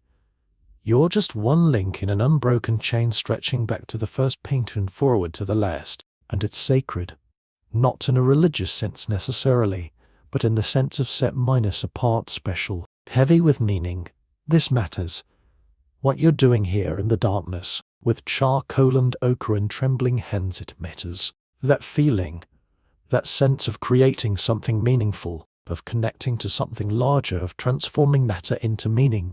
You feel it now in the 21st century, when you make art, when you write, when you create anything that expresses something you can't put into words. You feel it when music makes you cry for reasons you can't explain, when a painting stops you in your tracks, when a story grips you so completely you forget where you are. That's them. That's the cave painters. That's the cognitive capacity that emerged 100,000 years ago and found full expression 35,000 years ago and still drives you now. We are meaningless making machines. We can't turn it off. We see patterns everywhere, find significance in coincidence, read narrative into random events. Sometimes this is wisdom, pattern recognition that protects us. Sometimes it's paranoia, false positive that exhausts us. But we can't stop. Because the alternative is to live in a world of pure matter, pure mechanism, pure randomness. And our brains reject this. We need meaning like we need oxygen. So we create it. In paint and stone 35, Zorro years ago, in cathedrals and symphonies and novels now. Same impulse, same drive, same esprit, beautiful need to say this matters. I matter, we matter. And the caves teach us something else. They teach us about death, because whoever painted those horses and shoved, whoever placed their hand on the wall and blew ochre around it, they're gone. Dead for 35,000 years. Everything they loved, everyone they knew, all their daily concerns and fears and hopes dust. But the painting remains. The hand remains. They achieved a kind of immortality, though they didn't know it. They reached across time and touched us. Made us feel, made us wonder, made us connect to them across an abyss of years that should make connection impossible. And that's why they buried their dead. That's why, starting around 100,000 years ago, we find deliberate burials with grave goods, bodies carefully positioned, ochre sprinkled on corpses, tools and beads and animal bones placed alongside the dead. This is not practical. Dead bodies don't need tools. Dead bodies don't benefit from careful positioning. This is spiritual. This is the cognitive capacity for abstract thought meeting the crushing reality of death and responding with, but maybe there's more. Maybe they'll need these things. Maybe they still exist somewhere. Maybe this isn't the end. I want to tell you about one burial in particular. Sunji Ilya, Russia, 34,000 years ago. Archaeologists found the graves of two children, buried head minus to minus head. One was about 10 years old, the other about 12 or 13. They would rest in clothing covered with thousands of ivory beads. Thousands. Someone had spent an estimated 10,000 hours years of work, carving those beads from mammoth ivory, drilling holes in each one, preparing them to be sewn onto clothing. 10,000 hours. 4 dead children. Why? The children couldn't use the clothing. They couldn't appreciate the beauty. They were dead. But someone, parents, band members, the community spent those hours anyway. Because love doesn't end at death. Because these children deserved beauty, deserved honor, deserved to be sent into whatever comes next with something precious. This is grief. This is love. This is the human capacity to care for others even when caring makes no practical sense. And this is why we can't dismiss cave art as merely practical. Why we can't reduce it to hunting magic or teaching tools. Because humans don't work that way. We've never worked that way. We are creatures who bury children with thousands of beads, who paint in darkness, who make beauty because we must, who find meaning because we can't bear not to. The caves are not just art galleries. They're cathedrals.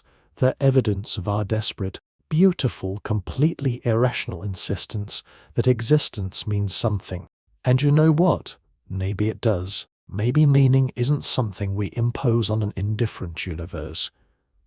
Maybe meaning is what happens when the universe becomes aware of itself through us, when matter organizes itself into brains capable of wonder and dawn, love and grief. Maybe the cave painters, sitting in darkness creating beauty no one might ever see, weren't deluding themselves. Maybe they were fulfilling the purpose of consciousness, to witness, to create, to connect, to care. Maybe you are too. Every time you make something meaningful, every time you connect to art across time and space, every time you grieve for someone you've lost, every time you create beauty for its own sake, you're in the cave. You're placing your hand on the wall. You're blowing ochre. You're leaving your mark. And 35,000 years from now, if anyone is left to find it, they'll wonder about you the way we wonder about them. What did you believe? What did you hope? What did you love? Make it something worth remembering. Here's what we lost. 300,000 years of knowledge, not written down because writing didn't exist, not recorded because recording technology wasn't invented, not preserved because oral traditions don't fossilize. Stories, songs, histories, jokes, philosophies, named. The accumulated wisdom of 15,000 generations, each learning from the last, each adding something new, each passing it forward in spoken word and demonstration and patient teaching. Gone. Almost entirely gone. Vanished like smoke. Except for fragments, echoes, shadows on cave walls and patterns in stone tools, and, in a precious few places, oral traditions maintained by indigenous peoples who remember what we forgot. Let me tell you what we know they knew. Let me show you the library that existed in memory alone, the knowledge that kept them alive for 280-8,000 years before someone invented writing to track grain debts. Start with plants. Your Paleolithic ancestors knew plants the way you know smartphone apps. They knew which leaves would stop a fever, which roots would induce vomiting if you ate something toxic, which bark would ease pain, which fungus would send you into visions, which seeds could be ground into flour during desperate times. They knew seasonal cycles when each plant would fruit, flower, seed. They knew microvenresentans, this plant grows on south-facing slopes, that one only near water. They knew processing techniques. Some plants can till you leach them. Some need to be fermented. Some require specific preparation. This wasn't casual knowledge. This was pharmacological expertise developed over thousands of generations of trial and error. Literal error. People died to discover which plants were poisonous. Children died to learn which mushrooms were safe.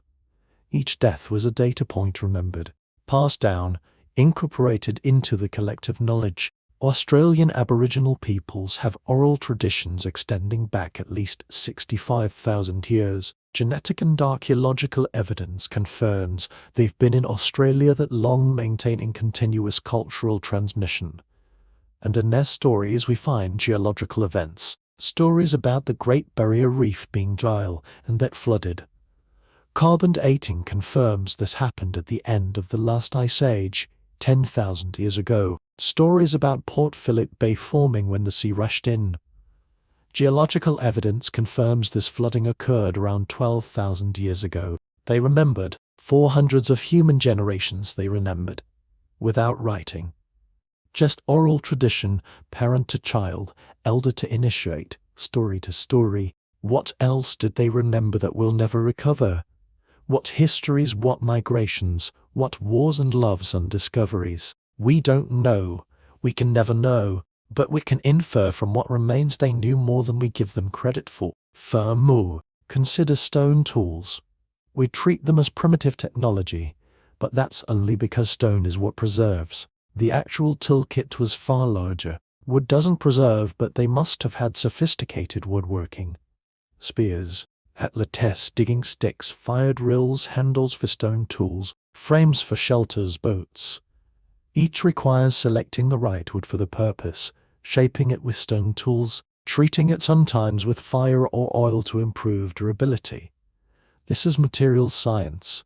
This is engineering. Fiber technology. baskets, nets, cordage, clothing. These require knowing which plants have useful fibers, how to process them, how to weave or braid them. A good net can feed a family for years. A bad one falls apart immediately. The difference is knowledge, and that knowledge took millennia to develop. Hide processing. Turning stiff, rot-prone animal skin into soft, durable leather requires scraping, treating often with brain tissue. The lipids work as a tanning agent, smoking and stretching. Get it wrong and the hide is useless. Get it right and you have waterproof containers, clothing, shelter material. Every hunter-gatherer group that used leather knew this process intimately. Navigation. How did humans reach Australia 65,000 years ago? They built boats or rafts and sailed beyond sight of land. That requires understanding currents, winds, stars. That requires navigational knowledge sophisticated enough to cross dozens or hundreds of kilometers of open ocean and reach as Pacific landmass. Polynesian navigators who maintained these traditions into the modern era could navigate thousands of kilometers across the Pacific using stars' wave patterns, bird behavior, and cloud formations. No instruments, no GPS, just knowledge memorized, passed down, practiced until you could feel the current through the hull and know where you were. Our Paleolithic ancestors had equivalent knowledge for their environments. They had too. Navigation, failure meant death. And then there's ecological knowledge. The understanding that humans weren't just taking from the landscape but managing it. Australian Aboriginals used fire as a tool, controlled burns at specific times of year to clear undergrowth, promote new growth that attracted game, prevent catastrophic wildfires, and maintain the mosaic of different ecological zones that supported the greatest diversity of food sources. This is not primitive land use. This is sophisticated ecological engineering maintained over tens of thousands of years. When Europeans arrived and stopped the traditional burning, the Australian landscape changed. Fire-sensitive species spread. Undergrowth accumulated. Massive wildfires became more common. The Aboriginal peoples weren't just living on the land. They were shaping it, maintaining it, improving it, and they did this without destroying it, without exhausting it for 65 years. Think about that. 60-5,000 years of sustainable resource use. We've had industrial civilization for 250 years and we've brought the planet to the edge of catastrophe. They had 65,000 years and left the landscape richer than they found it. What did they know that we don't? Part of it is cultural. Hunter-gatherer societies tend toward egalitarianism in ways that civilization doesn't. This isn't because they're inherently noble or enlightened. It's structural. When you own only what you can carry, accumulation is impossible. There are no warehouses, no bank accounts, no inherited wealth. Status comes not from having but from giving. The best hunter is the one who shares most generously. The respected elder is the one whose knowledge helps everyone. This creates leveling mechanism. If someone rise to dominate, to claim more than their share, the group has ways of bringing them down: mockery, ostracism, in extreme cases violence. Because in a group of 30 people where survival depends on cooperation, a would-be tyrant is an existential threat. Women in hunter-gatherer societies often had higher status than in agricultural societies. Why? Because gathering primarily women's work often provided 60-70% of calories. Hunting primarily men's work was important, prestigious but less reliable. You can't base a society on hunting alone. You need gathering, and the people who do essential work have leverage. Decision-making was often by consensus. Not because they had democratic ideals, but because in a small group you can't trust people to comply. If they're unhappy, they leave. The band splits. That a band of 15 people is vulnerable, a band of 30 is viable, a band of 50 is strong. So you make decisions everyone can live with, because cohesion is survival. I'm not romanticizing this. Hunter-gatherer life was hard. Infant mortality was high. Injuries that we'd treat easily could be fatal. Violence between groups was common. Life expectancy was short, though this is skewed by infant mortality. If you survived childhood, You might live to 60 or 70. But in terms of equality, autonomy, and connection to the land, hunter-miners-gatherers had something we lost. And the archaeological evidence suggests this way of life was stable for a very, very long time. Until it wasn't. Because around 12,000 years ago, something changed. The Ice Age ended. The climate warmed. The megafauna started dying. And humans made a choice, or fell into a trap that changed everything. But before we get there, I need you to understand what's being lost right now, in the present. Because there are still indigenous peoples maintaining oral traditions, maintaining knowledge that connects to the deep past, and they're vanishing. Languages dying, elders passing without passing on their knowledge, traditional practices abandoned under pressure from modern economies and governments. Every time an elder dies without teaching the next generation, a library burns. We're losing the last echoes of the 95%, the last human connections to the long story, and we're losing them fast. This isn't just cultural loss, it's practical knowledge we might need.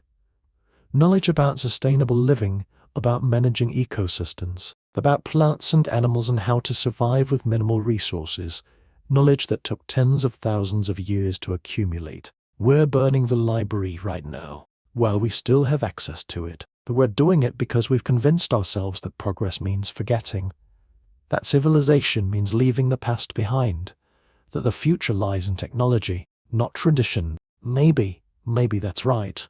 But maybe the wisdom of 288 years deserves more respect than we're giving it. Maybe the people who survived ice ages and supervolcanoes and migrations across continents, who maintained knowledge without writing, who lived sustainably for millennia, maybe they knew something worth preserving. Close your eyes one more time. I need you to feel this. You're sitting at a fire. It's 20,000 years ago. An elder is teaching you not through books or lectures, but through stories about when the world was different. Stories about the ancestors who discovered fire, who learned to track animals, who found the safe plants and avoided the poisonous ones. The elder has been taught by their elder, who was taught by theirs, in an unbroken chain stretching back further than anyone can count. The stories contain botanical knowledge, navigation techniques, social rules, history, spirituality, all woven together into narratives that are easier to remember than raw facts. You listen, you memorize, not just the words but the rhythm, the gestures, the emphasis. Because someday you'll be the elder, and you'll tell these stories to the next generation, and if you forget, if you get it wrong, knowledge dies. This is the oral library. This is how humans stored information for 99% of our existence. And it worked.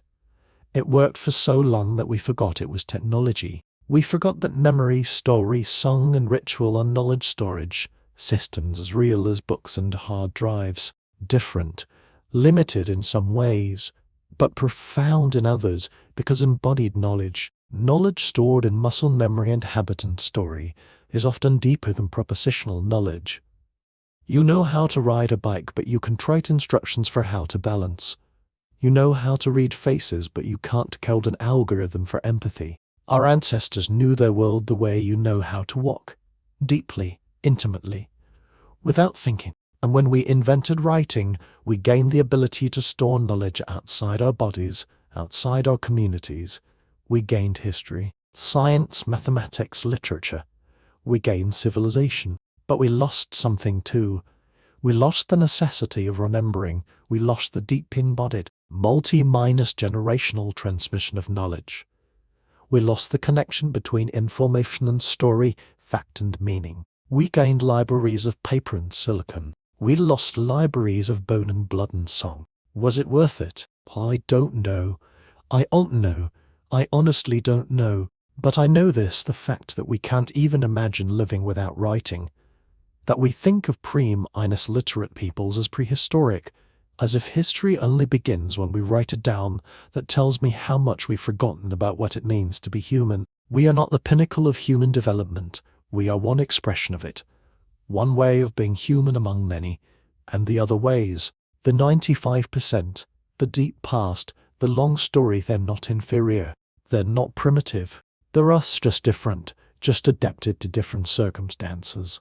And maybe, if we're very lucky, we can learn from them before they're completely gone, because we're going to need that knowledge. We're facing climate change, resource depletion, social fragmentation problems our current way of being human-created and can't seem to solve. Maybe the people who lived sustainably for 250,000 years knew something about living within limits, about cooperation, about long-term thinking. Maybe we should listen to the elders while we still can. Maybe the library isn't entirely burned yet. The Neolithic Revolution, the adoption of agriculture, the domestication of plants and animals, the transition from mobile hunter-gathering to settled farming is taught in schools as humanity's greatest achievement. The foundation of civilization. The moment we stopped wandering and started building. The beginning of progress. It's also possibly the worst mistake in human history. I know that sounds dramatic. Let me explain. 12,000 years ago, give or take, the last ice age ended. The glaciers retreated. The climate warmed and stabilized into the relatively gentle conditions we call the Holocene. And in this new world, in several different regions independently, humans began to farm. In the Fertile Crescent, the arc of land stretching from the Persian Gulf through Mesopotamia to the eastern Mediterranean, they domesticated wheat, barley, lentils, peas. They domesticated sheep, goats, cattle, pigs. In China, they domesticated rice and millet. In Mesoamerica, they domesticated maize, beans, squash. In the Andes, they domesticated potatoes and quinoa. In sub-Saharan Africa, they domesticated sorghum and yams. Independently, in different places with different plants and animals at roughly the same time in geological terms, all within a few thousand years of each other. This wasn't copying. This was parallel invention, which suggests that something about this moment in history, this post-ice-age world, made agriculture possible or necessary or attractive in ways it hadn't been for the previous 290 years of human existence. But here's the thing: the people who made this transition, the first farmers, weren't better off than their hunter-gatherer ancestors. In most measurable ways they were worse off. The skeletal evidence is unambiguous. Early farmers were shorter than hunter-gatherers. They had more dental disease, grain-heavy diets cause cavities. They had more skeletal stress markers, evidence of nutritional deficiencies, harder physical labor, repetitive strain injuries. They had more infectious diseases. Living in close quarters with domesticated animals creates perfect conditions for pathogens to jump from animals to human. Most of our epidemic diseases came from this moment: measles from cattle, influenza from pigs and ducks, smallpox from cattle or kennels. Life expectancy may have dropped. Certainly infant mortality stayed high, maybe got higher. Famine became more common because crops failed, whereas hunter-gatherers had diverse food sources. So why did they do it? If farming made life harder, shorter, sicker, why did humans all over the world abandon the lifestyle that had sustained us successfully for hundreds of thousands of years? 3 theories. Let's examine each one. Theory D: necessity, the population wrap. This is the classical explanation. It goes like this: the Ice Age ended. The climate changed. The megafauna menaced. Giant sloths, giant beavers, all the massive animals that had been reliable hunting targets started going extinct. Maybe from climate change. Maybe from human hunting pressure. Probably both. Meanwhile, human populations had grown during the good times of the late Ice Age. More people, fewer big animals, changing climate. Resources became scarcer. At first, people intensified their foraging. They started eating smaller animals, fish, shellfish, seeds, foods that require more processing for fewer calories. They started managing wild plants more carefully, maybe doing some light weeding and watering. But population kept growing and resources kept shrinking. Eventually, someone noticed if you deliberately plant seeds, you get more of that plant. If you keep animals instead of hunting them, you have a more reliable supply. Agriculture wasn't a choice, it was desperation. The only way to feed growing populations when wild resources couldn't keep up. And once you start down this path, you can't go back. Because agriculture supports higher population densities, you might have 1 people per square kilometer as hunter-gatherers, as hunter-gatherers, but 10-50 as farmers. Those extra people need the farmed food to survive. If you stop farming and return to foraging, most of them starve. This is the trap.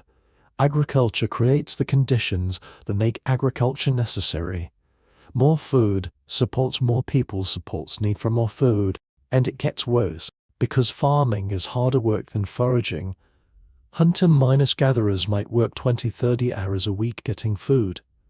Farmers work 60-80 hours plowing, planting, weeding, harvesting, processing. It's back-breaking labor, but you can't stop, because everyone depends on the harvest. So you work harder, and you have more children. Farmers need labor, and those children need more food, so you clear more land and work harder.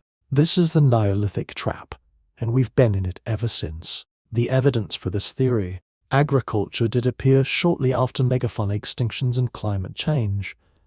It did support higher population densities, and once adopted, it did spread rapidly as populations grew. But there are problems with this theory too, because in some places, people had been living sedentary, building permanent settlements, even before they farmed. And in some places, people adopted agriculture when wild resources were still abundant. So desperation can't be the whole story. Theory E: social competition feasting for power. This is a more recent theory, and it's darker. It suggests that agriculture wasn't about necessity at all. It was about power. Here's how it works in egalitarian hunter-gatherer societies. Status comes from generosity. The best hunter shares meat most freely, but this status is temporary and limited. You can't accumulate meat. It rots. You can't hoard it. You have to give it away. But what if you could produce surplus? What if you could store food? Then you could host feasts. Big feasts. Feast where you feed dozens or hundreds of people, demonstrating your wealth and generosity. Feasts where people become indebted to you, obligated to you, loyal to you. This is the big men system seen in many agricultural societies. An ambitious person produces surplus, hosts feasts, gains followers. The more followers, the more labor they can command. The more labor they can command, the more surplus they can produce. The more surplus, the bigger the feasts, the more power. But this only works if you can produce and store surplus. Wild foods don't store well and can't be easily increased through effort. But grains store beautifully. Grains can be cultivated in huge quantities if you put in the labor. Grains are perfect for this system. So agriculture wasn't adopted by everyone for survival. It was adopted by ambitious individuals seeking power. And then it spread because the societies that adopted it could field larger populations, larger armies, and outcompeted those that didn't. Evidence. We find evidence of large feasting events at some early agricultural sites. We find prestige goods, signs of social inequality.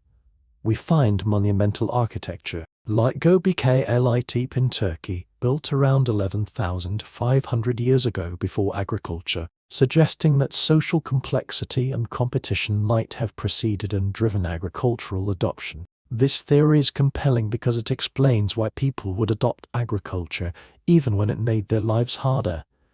The average person's life got worse, but the elites who controlled surplus gained power. And once the system was established, everyone was trapped in it. Theory F: gradual accident. The niche construction. This theory is more subtle. It says humans have always managed their environments. We've used fire to shape landscapes, promoted useful plants, discouraged pests. This isn't farming, exactly, but it's not pure foraging either. It's niche construction, modifying your environment to suit your needs. Over thousands of years of this management, some plants became dependent on human intervention. Wheat, for example. Wild wheat has seed heads that shatter easily, scattering seeds. But occasionally, a mutation produces wheat with tougher seed heads that don't shatter. In the wild, this is bad, the seeds don't spread. But if humans are harvesting, the non-minor shattering wheat is easier to collect, so humans preferentially harvest and replant it. Over generations, without intentional breeding, wheat becomes domesticated. The same with animals. Wolves that were less afraid of humans scavenged around human camps. The tame street ones got fed. Over generations, they became dogs. Sheep that were easier to herd, goats that were more docile, same process. This wasn't planned. It was gradual co-evolution. Humans and plants and animals adapting to each other over millennia. And at some point, the relationship shifted. Instead of humans depending on wild resources, both humans and the domesticated species depended on each other. By the time anyone noticed, it was too late to go back. Domesticated wheat can't survive without human cultivation. Domesticated sheep can't survive without human protection. And humans, having grown in population to match the food supply, couldn't survive without the domesticates. It wasn't a trap we walked into. It was a trap we built around ourselves without realizing until the walls were up. Evidence domestication wasn't sudden. It took thousands of years. Early farmers were probably still mostly foraging, just with some cultivation on the side. The transition was gradual enough that each generation would barely notice the change. So, which theory is right? Necessity, competition, or accident? Probably all three, in different places, at different times, for different reasons. Some populations farmed out of desperation. Some were driven by social competition. Some slid into it accidentally. But the result was the same. Within a few thousand years, most humans lived as farmers. And the world changed. Close your eyes. It's 10,000 years ago. You're in the Fertile Crescent. You're harvesting wild wheat with a flint sickle.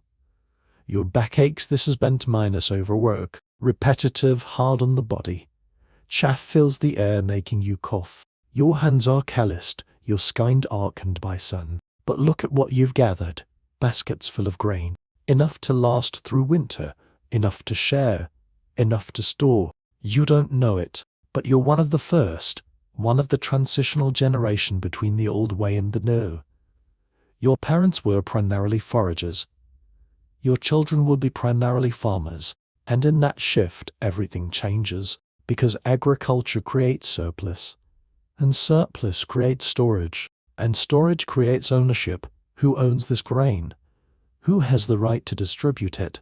Suddenly, you need to track who contributed how much labor, who deserves how much share. And you need to defend it.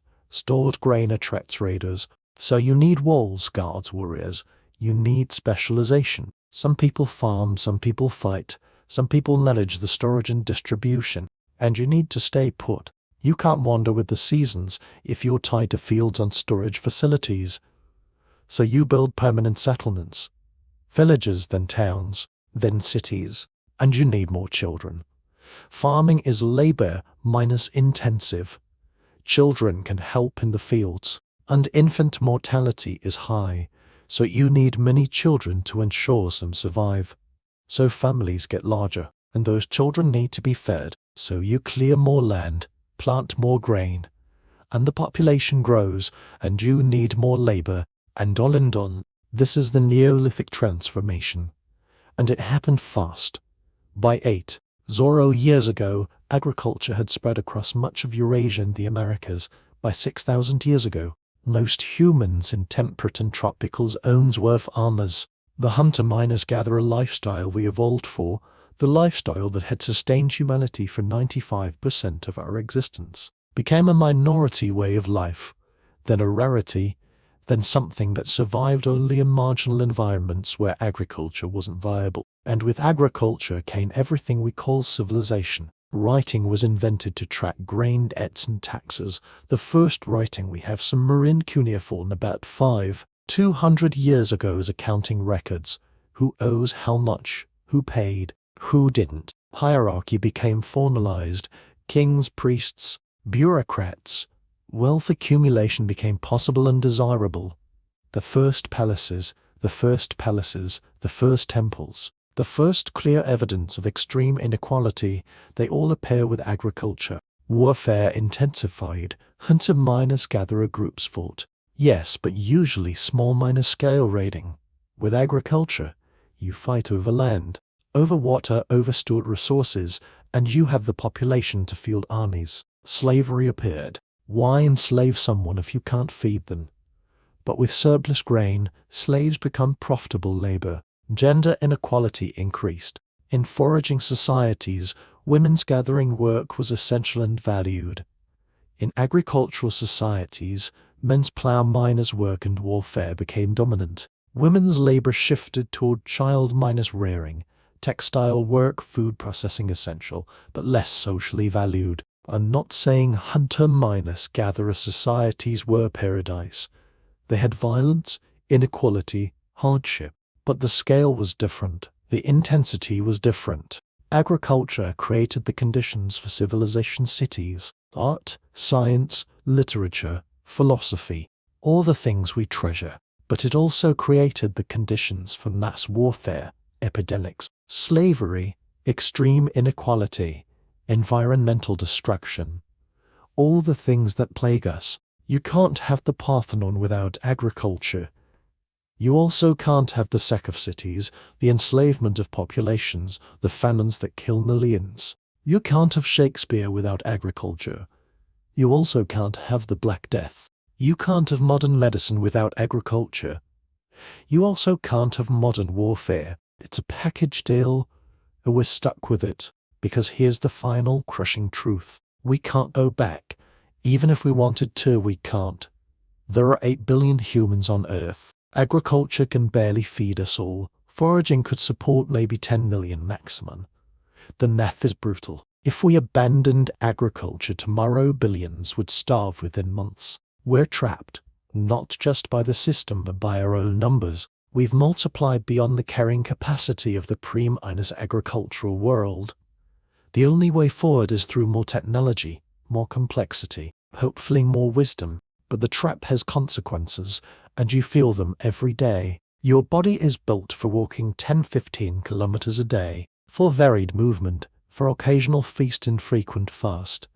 It's not built for sitting at a desk for 8 hours. That's why your back hurts. That's why we have epidemics of obesity and diabetes and heart disease. Your brain is built for small groups, for face-to-face interaction, for knowing everyone in your community personally. It's not built for cities of millions, for social media with thousands of friends, for parasocial relationships with celebrities you'll never meet. That's why we're lonely despite being hyper-connected. Mismatch. Your psychology is built for immediate feedback, for direct consequences of your actions, for seeing the results of your work. It's not built for alienated labor, for working on tiny pieces of huge projects you'll never see completed, for effort that feels meaningless. That's why we're depressed despite unprecedented material wealth. Mismatch. You're a hunter-gatherer in a farmer's world, a forager in a city, a Pleistocene brain in a digital age, and that's not your fault. It's not a personal failing. It's not something you can fix with productivity hacks or therapy or meditation, though those might help. It's the legacy of the Neolithic Revolution. The trap we fell into 12,000 years ago, that we've been living with ever since, that we'll be living with for the foreseeable future. Was it worth it? Would we be better off if we'd never farmed? Well, I can't answer that. No one can, because we can't run the experiment. We can't see the alternative timeline where agriculture never happened. Maybe we'd have stayed at sustainable population levels, living in balance with nature, never developing cities or science or art beyond what we could carry. Maybe we'd have found different paths to complexity, different ways of organizing that didn't require agriculture. Or maybe we'd have stagnated, remained exactly as we were for another 100,000 years until climate change or an asteroid or some other disaster ended us. We can't know. What we can know is this: agriculture changed us. Not just our society, but our bodies, our brains, our psychology. We are not the same species, experientially, as our pre-minus agricultural ancestors. The last 12,000 years have been too short for significant biological evolution, but more than enough for cultural evolution to reshape almost everything about how we live. But now we face new challenges: climate change, resource depletion, ecosystem collapse, social fragmentation, meaning crisis. The tools that got us here, agriculture, technology, growth, accumulation, might not get us through. We might need something different, some combination of agricultural abundance and hunter-gatherer wisdom. Some way of living that works with our nature instead of against it, that feeds 8 billion people without destroying the planet, that creates meaning and connection in a mass society. I don't know what that looks like. I don't think anyone does yet. But I know the first step is understanding where we came from. Not just the last 12,000 years, but the 288,000 before that. Because we can't design a sustainable future if we don't understand our deep past. We can't build something new if we don't know what we're built for. The trap is real, but we're the species that survived ice ages and supervolcanoes and megafauna extinctions. We're the species that painted caves and domesticated fire and migrated across continents. If any species can find a way out of this trap, it's us. But only if we remember who we are. All of who we are, including the 95% we forgot. Let me tell you about your body.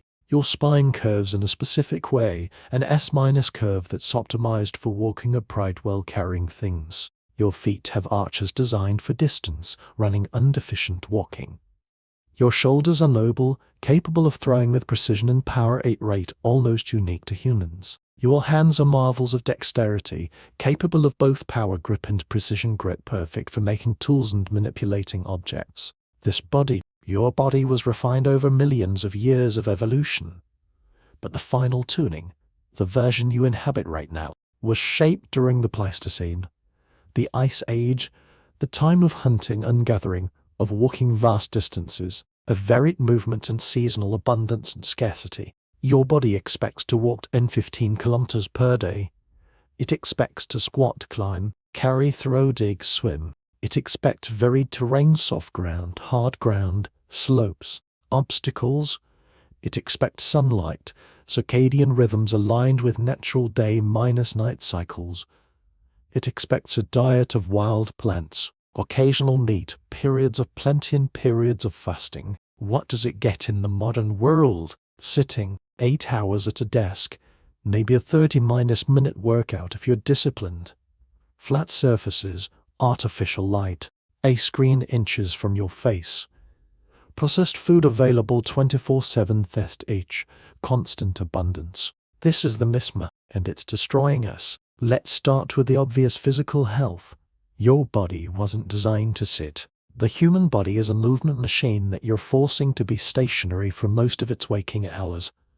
Your hip flexes shorten. Your back weakens. Your shoulders round forward. Your metabolism slows. And the modern diet? It's a catastrophe. Your body evolved during times when sugar and fat were rare, precious sources of calories.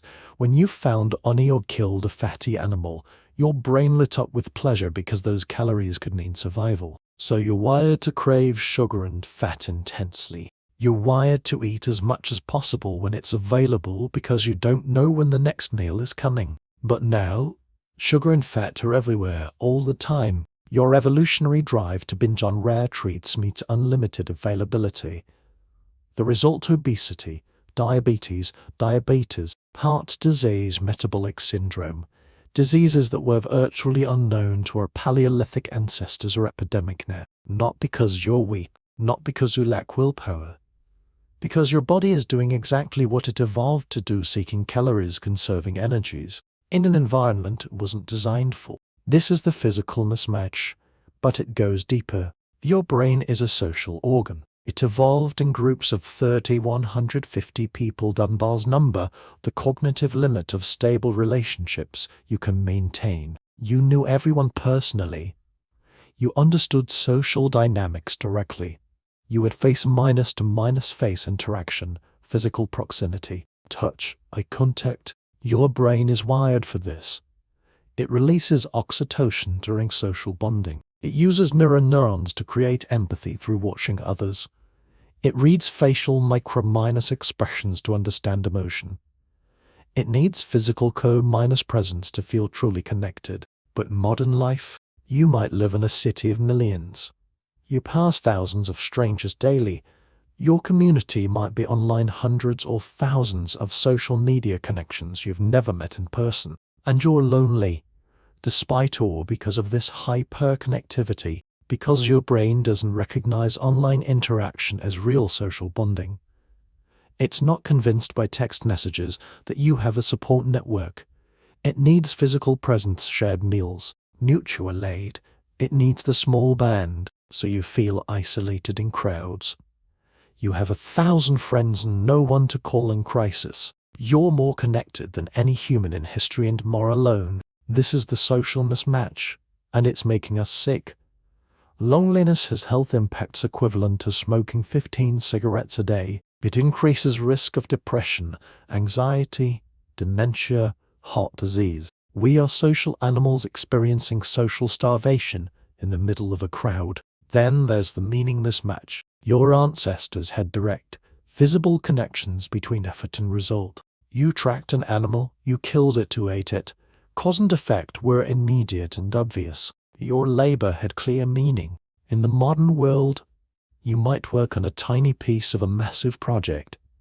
You might never see the finished product. Your labor is alienated. You exchange hours of your life for abstract currency that you exchange for goods made by other alienated laborers. Where's the meaning?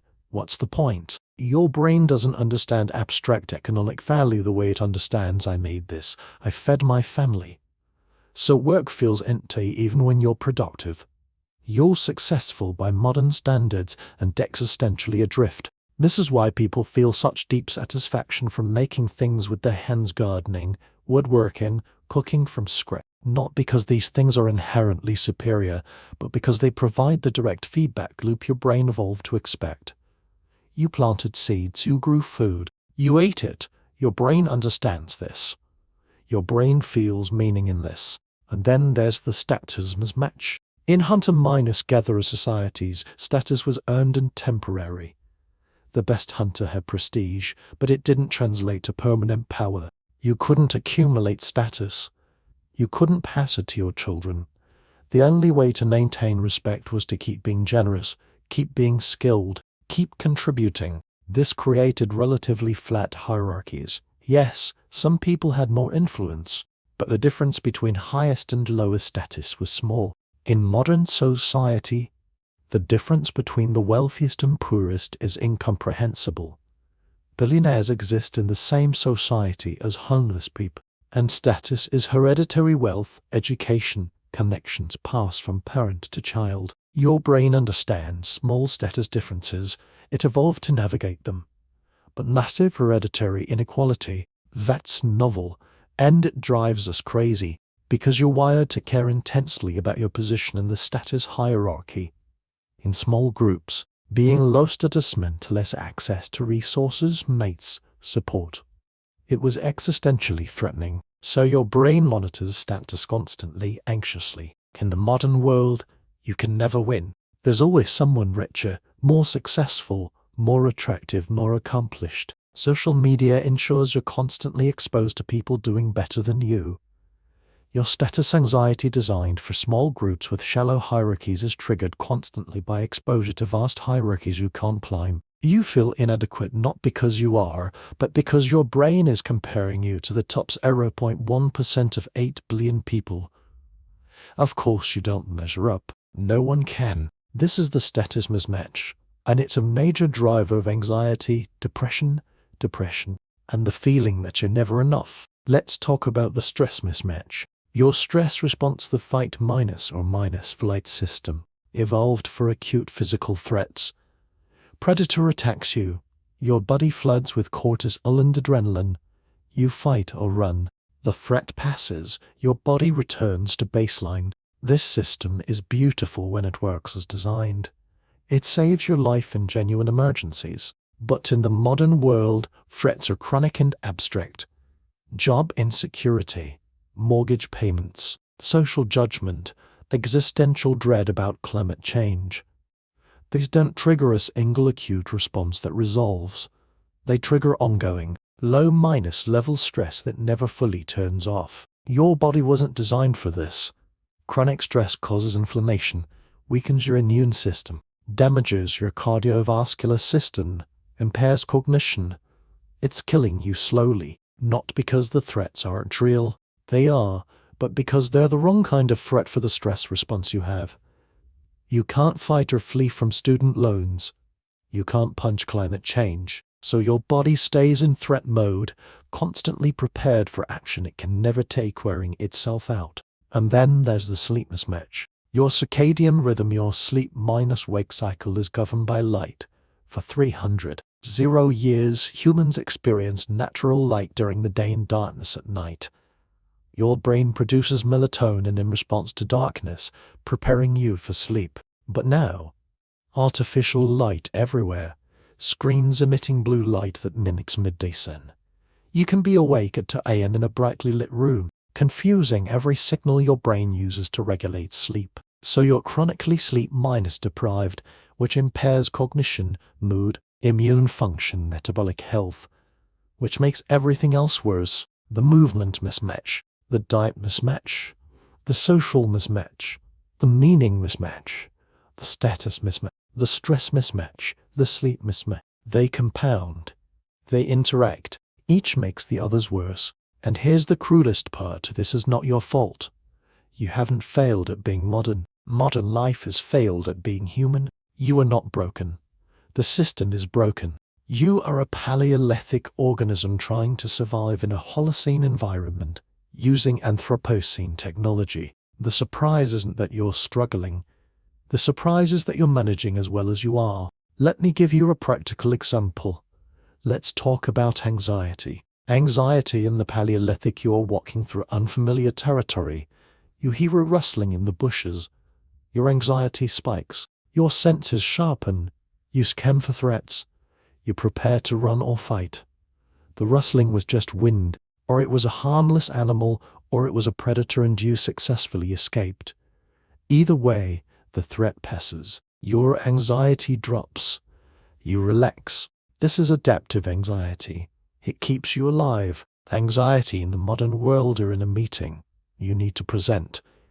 You're anxious about being judged, about saying something wrong, about failing, about looking stupid. Your body floods with stress hormones designed for physical threats. Your heart races, your palms sweat.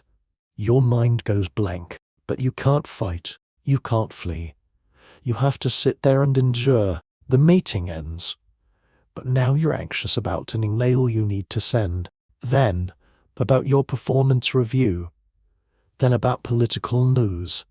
Then about whether that person liked her social media post. The anxiety never fully turns off. It's always there, humming in the background, occasionally spiking, never resolving. This is maladaptive anxiety.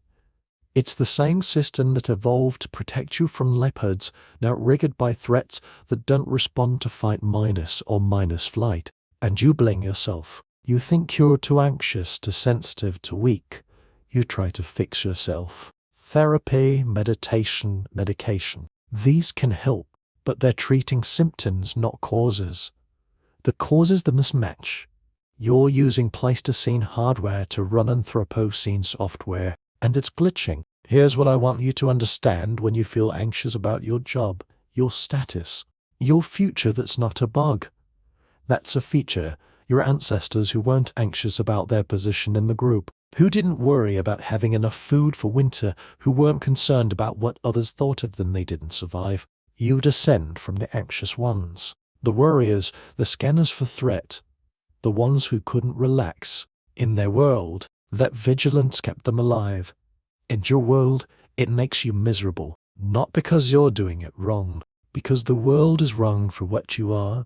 But here's the fragile hope: understanding this can help. If you know your anxiety is an evolutionary adaptation fearing in a modern context, you can work with it instead of against it.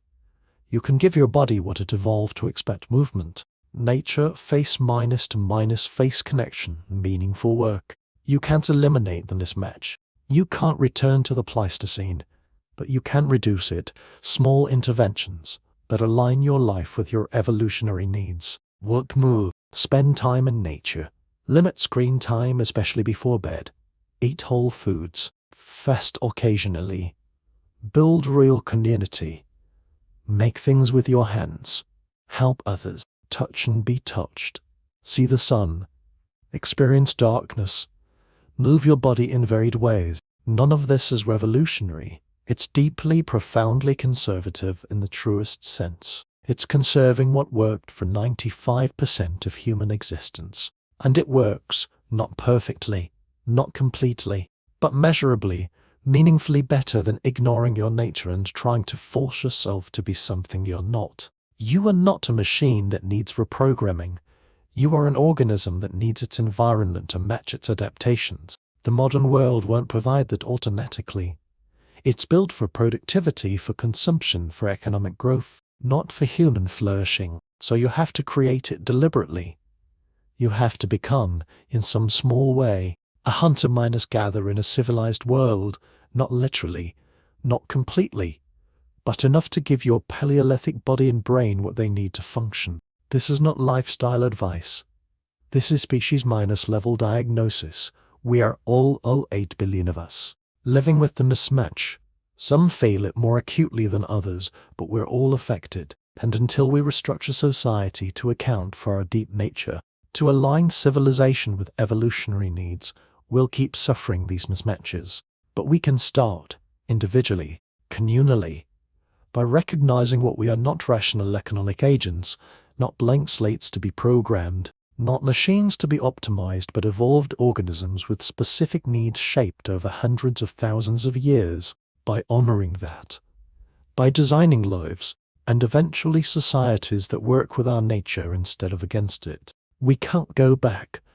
The Pleistocene is gone, but we can go forward with wisdom, with knowledge of where we came from and what we need. We can build a future that respects the past, not by returning to caves, but by bringing the wisdom of the deep past into the present, by being modern humans who remember that we're also ancient ones. You are 300,000 years old. You've survived ice ages, climate change, predators, scarcity, and the invention of agriculture. You're built to handle hard things.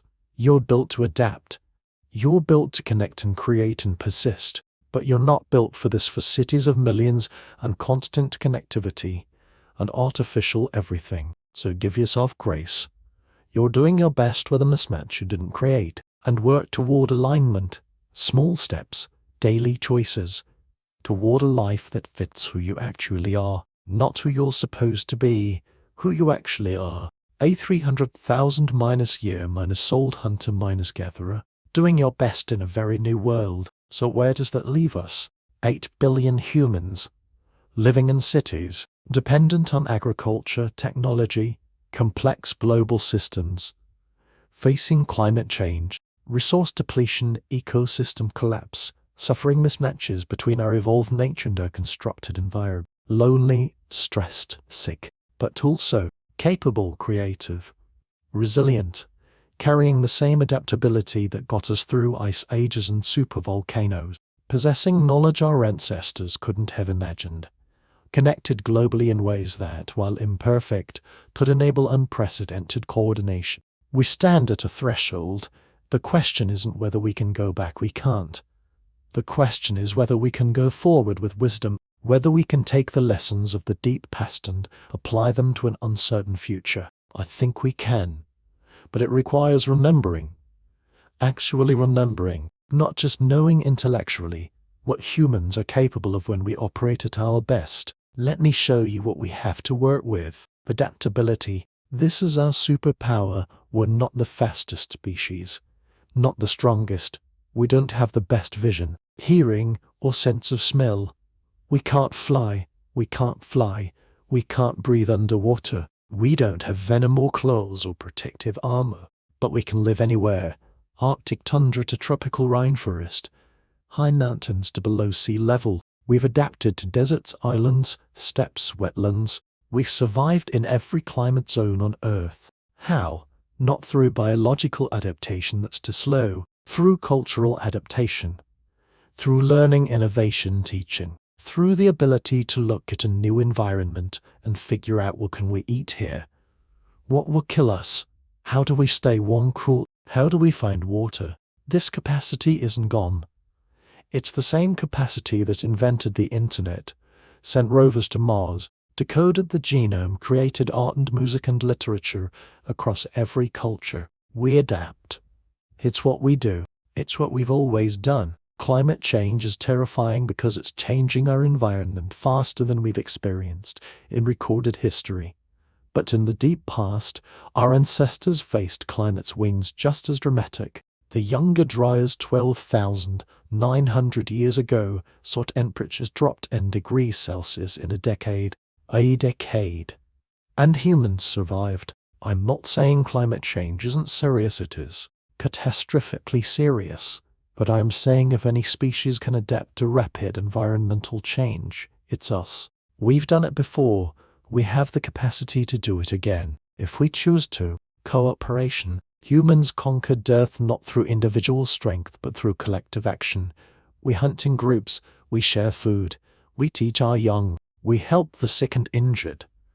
We coordinate on scales from the family to the civilization. This isn't unique to us. Many species cooperate, but the scale and complexity of human cooperation is unprecedented. We cooperate with genetic relatives, yes, but also with strangers. We create systems of reciprocity, reputation, shared purpose that let millions of people work toward common goals. Yes, we also compete. Yes, we have warfare and violence. But the remarkable thing is how much we cooperate despite having every evolutionary reason to defect, to cheat, to take what we can for ourselves. The modern world requires cooperation on a scale never before attempted. Global problems require global solutions. Climate change doesn't respect borders. Pandemics don't respect nationality. We've never coordinated at the level of the entire species before, but we have the capacity for it. The same capacity that let 30 people coordinate a mammoth hunt can, theoretically, scale to let 8 billion people coordinate a response to existential threats, if we choose to. Long-term thinking. This is controversial. Modernity is often accused of being short-term quarterly profits, election cycles, immediate gratification. But step back. Hunter-gatherers needed to think seasonally. When to harvest which plant, when game would migrate, how to store food for lean times. We now think in generations. We build infrastructure meant to last centuries. We make decisions about nuclear waste storage that require planning for 10,000 years. We think about climate change impacts in 2100. We're not good at it yet. Our institutions are designed for it. Our political systems reward short-term thinking. But the capacity is there. Indigenous peoples have demonstrated it's even -generation thinking. Decisions made based on impact on descendants you'll never. We can learn from this. We can build institutions that incept long-term thinking. We can design systems that weight the future more heavily. The Paleolithic taught us to plan ahead. The Neolithic taught us to delay gratification. Now we need to extend that time frame from seasons and years to centuries and millennia, if we choose to. Creativity. We are the species that makes art, that tells stories, And what if? And how could this be different? Every problem we face, climate, resource depletion, social fragmentation, meaning crisis, can be addressed through creativity, new technologies, new social structures, new ways of organizing, producing, consuming, new stories about who we are and what we value. We painted caves 35,000 years ago. We wrote epics on philosophy. We built cathedrals and composed symphonies. We discovered antibiotics and split the atom and landed on the moon. Creativity is not some luxury, some optional lead minus onto human nature. It's fundamental. It's how we solve problems. It's how we make meaning. It's how we survive. And we haven't lost it. Look around. Art, music, literature, innovation is everywhere. Even in the midst of crisis, even in the darkest times, humans create. This gives me hope, because if we can make art in the trenches, we can find solutions to the problems we've created. If we choose to. Notice the refrain. If we choose to. Because that's the thing about being human in the 21st century. We're the first generation with the knowledge and tools to consciously direct our own future. Our ancestors adapted to their environments through trial and error, through unintentional cultural evolution. We can do it intentionally. We can look at the mismatch between our nature and our environment and deliberately design better alignment. We can study indigenous wisdom, evolutionary psychology, ecological science, and use that knowledge to build systems that work with human nature instead of against it. We can create cities that include green spaces, that prioritize walkability, that foster community. We can design work that provides meaning and autonomy. We can structure society to reduce extreme inequality, to provide security without eliminating risk, to enable connection while respecting individual autonomy. We can build a world that fits what we are, not by going backward, not by rejecting technology or civilization, but by going forward with wisdom, with knowledge of our deep past informing our choices about the future. This requires recovering the 95%, not romantically, not by pretending hunter-miners-gatherers lived in paradise, but by honestly assessing what worked for most of human existence and what we lost in the transition to civilization. Egalitarianism. Not perfect equality that never existed, but relatively flat hierarchies where the distance from highest to lowest status was small. Autonomy. The ability to leave a bad situation to make decisions about your own life, to not be locked into systems you didn't choose. Connection to the land. Knowledge of ecology, of seasons, of the living world we're part of. Meaningful work. Labor that directly provides for yourself and your community, where you can see the results of your effort. Community. Real relationships with people you know face minus to minus face, who you can count on who count on you. These aren't primitive luxuries we had to sacrifice for progress. They're human needs we buried under civilization and are now rediscovering we still require. And here's the thing, we can have them, not in exactly the same form. We can't return to bands of 30 people. But in some form, some modern expression of ancient needs. We're already seeing it, the tiny house movement rejecting massive consumption for simpler living. Permaculture, learning to work with ecosystems instead of against them.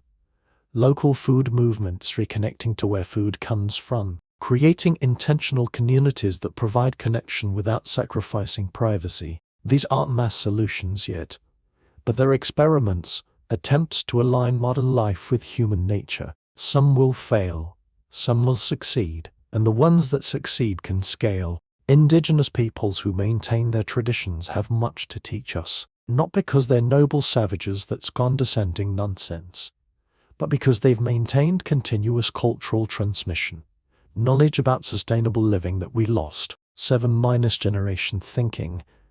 Ecological reciprocity, take only what you need, give back to the system. Non-minus accumulation, enough is enough. Respect for elders and their knowledge. These aren't primitive superstitions. They're time-minus tested wisdom for living within limits, for maintaining social cohesion, for creating meaning beyond material wealth. We need to listen, while we still can, before the last fluent speakers of ancient languages die, before the oral traditions are lost, before indigenous lands are completely destroyed. This isn't charity. This is survival. They know something we forgot, and we need to remember it first. Because the crises we face, climate change, ecosystem collapse, resource depletion, they're not separate from the human crisis of anxiety, loneliness, meaninglessness. They're the same crisis, the crisis of living wrongly for what we are. We built a civilization that treats humans as economic units and nature as resources to extract. This makes us sick and destroys the planet. These aren't separate problems. They're one problem with two symptoms. The solution isn't just green technology or universal basic income or Middenfelson's apps. Those might help, but the root solution is alignment. Building systems that work with human nature and ecological reality, instead of against them. What does that look like practically? I don't know exactly. No one does. We're in unprecedented territory, 8 billion people, global civilization, planetary minor-scale challenges. We've never done this before, but I know it starts with remembering, recovering the 95%, understanding what humans are, what we need, how we've lived successfully for most of our existence, then adapting that wisdom to current scale and technology, creating intentional culture instead of just accepting the defaults of industrial capitalism. It's happening in pockets. Transition towns, eco-villages, worker cooperatives, community miners, supported agriculture, gift economies, restorative justice. These aren't going back to the past. They're learning from the past to build different futures, and we need more experimentation, more attempts, more failures and iterations and eventual successes, because business as usual isn't working. It's making us sick, lonely, anxious, and it's destroying the ecological systems we depend on. We need something else, and the 95% shows us it's possible, shows us humans can live differently, have lived differently, successfully. For a very, very long time, we're not doomed to this. Hierarchy, inequality, alienation, environmental destruction. These aren't human nature. They're features of agricultural civilization. And civilization is negotiable. We built it. We can rebuild it differently, if we choose to. And here's why I think we might, because we're the species that survived the 2BA eruption, that crossed oceans in small boats, that painted in caves and buried children with thousands of beads and told stories around fires for 300 years. We're resilient. We're creative. We're capable of extraordinary things when we work together. The deep past proves it. We faced extinction and survived, faced ice and thrived, faced iced tea and innovated. We can face this too, not easily, not without loss and suffering and hard choices, but we can. The 95% never forgot us. It's in our DNA, our psychology, our deepest instincts, waiting to teach us how to be human again, how to live well, how to cooperate, how to adapt, how to create meaning, how to survive. We just have to listen. Close your eyes one last time. I want you to imagine a fire, not any specific fire, the one that's been burning since before we were fully human, the one our ancestors learned to capture, to carry, to create, the one that kept us warm through ice ages, the one we gathered around to cook food, to see in the darkness, to tell stories, the one we've never let die. It's burning right now, in some form, somewhere. It's always burning. 400,000 years of continuous flame.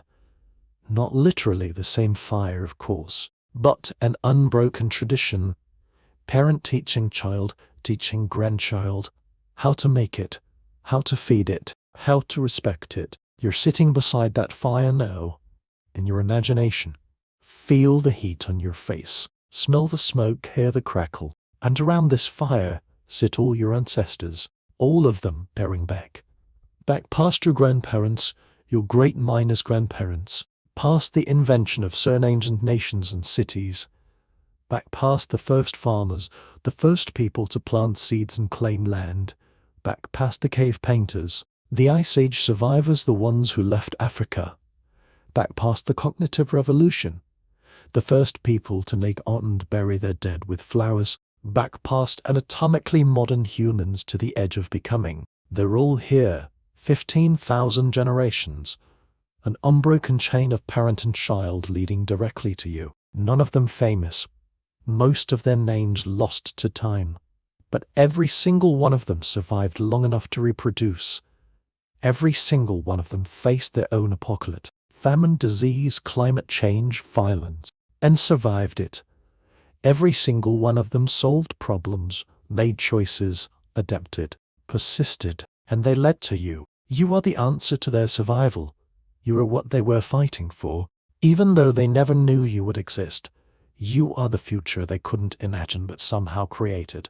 Look at them. They're looking back at you, across time, across the eternal fire, and they're asking, what will you do with what we gave you? Because here's the thing about being alive in the 21st century: we know things our ancestors never could. We understand evolution, climate, disease, the structure of the universe. We have technology they would consider magic. We can communicate instantly across the globe. We can cure diseases that killed millions. We can feed billions. But we've also created problems they never faced. Climate change on a planetary scale. Nuclear weapons that could end civilization in hours. Ecosystem collapse. Social fragmentation. Existential risks of our own making. We are the first generation that can destroy ourselves. Not through immediate danger like a predator attack, but through accumulated choices, through systems we built that grew beyond our control. But we're also the first generation that can choose differently, consciously, deliberately, with full knowledge of where we came from and what we're capable of. Our ancestors adapted unconsciously, through trial and error, through cultural evolution they didn't understand. We can adapt consciously. We can look at our nature and our environment and the mismatch between them, and we can design solutions. We can be, for the first time in human history, intentional about what kind of humans we want to be, what kind of world we want to live in, what kind of ancestors we want to be for the generations that will sit around this fire after us. That's the weight of this moment. That's the responsibility and the opportunity. The deep past, the 95%, teaches us several things. It teaches us humility. Everything we call civilization, everything we think of as the human story, is a footnote to a much longer book. We are not the pinnacle of human development. We are one expression of it, one experiment. And it's not clear yet whether this experiment will succeed. It teaches us capacity. We survived ice ages. We survived to be yay. We crossed oceans and adapted to every environment on Earth. We are phenomenally resilient, phenomenally creative. If we can bring that same adaptability to our current challenges, we have a chance. It teaches us about ourselves, why we feel the way we feel, why we struggle with modern life, why we're anxious, are we anxious, lonely, sick. It's not personal failing. It's species minus level mismatch. Understanding this gives us compassion for ourselves and direction for change. It teaches us possibility. Humans have lived in radically different ways. Egalitarian bands that lasted hundreds of thousands of years. Different relationships with nature, with each other, with time. These aren't fantasies. They're history. Which means they're possible. Which means other ways of being are possible too. And it teaches us connection. We are not separate from nature. We are not above it or beyond it. We are part of it. We always have been. Every atom in your body was forged in stars. Every breath you take connects you to every plant that produces oxygen. Every bite of food connects you to soil, rain, sun, the vast web of ecological relationships that sustains all life. Our ancestors knew this intuitively. We forgot it. We built a civilization based on the illusion of separation. Humans here, nature there, resources to exploit, environments to conquer. That illusion is killing us and the planet. But it's just an illusion. We can remember what we actually are: one species among millions, utterly dependent on systems we didn't create and can't replace. Not diminished by this recognition, enhanced, because understanding our place in the web of life is the beginning of wisdom. So what do we do with all this? What does it mean? Practically, to recover the 95%. It means designing lives and eventually societies that align with human nature instead of fighting it. More movement, more nature, more real community, more meaningful work, less sitting, less screens, less isolation, less alienated labor. It means learning from indigenous wisdom about long-term thinking, ecological reciprocity, living within limits. It means experimenting with different social structures, not going back to bands of 30, but creating communities at human scale. Places where people know each other, care for each other, can actually cooperate. It means humbling our civilization arrogance. We're not smarter than our ancestors. We have more accumulated knowledge, better technology. But they knew things we forgot, and we need that knowledge now. It means protecting unlearning from the lost peoples who maintained continuous cultural transmission.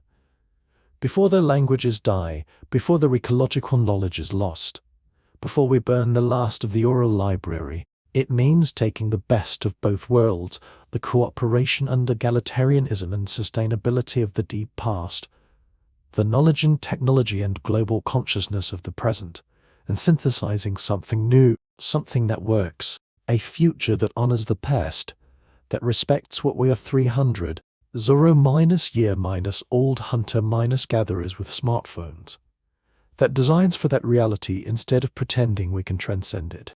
I don't know what that future looks like exactly. No one does. We're building it now in real time through millions of individual and collective choices, but I know it's possible because the deep past proved human nature is plastic.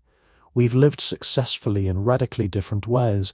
We can live differently again. We're not trapped by our biology. We're not doomed to destroy ourselves. We're not locked into this specific expression of civilization. We have choices and consciousness to make those choices deliberately. That's unprecedented. That's terrifying. That's magnificent. The fire is still burning. Look into it. See the faces of your ancestors in the flames. They're passing something to you. The torch, the knowledge, the responsibility. And beyond them, barely visible in the smoke, are the faces of your descendants. The ones who will sit here after you're gone. The ones who will inherit whatever world we create. They're looking at you, asking what will you give us? What kind of ancestors will you be? You don't have to save the world alone. You're not responsible for solving all of human civilization's problems. That's too much weight for any one person. But you're responsible for your part, for the choices you make, for the way you live, for what you pass down, and collectively all of us, 8 billion, making our choices, we're creating the future. We're deciding whether the human experiment succeeds or fails, whether we adapt to our self-minus created challenges or collapse under them. I don't know which way it will go. History isn't predetermined.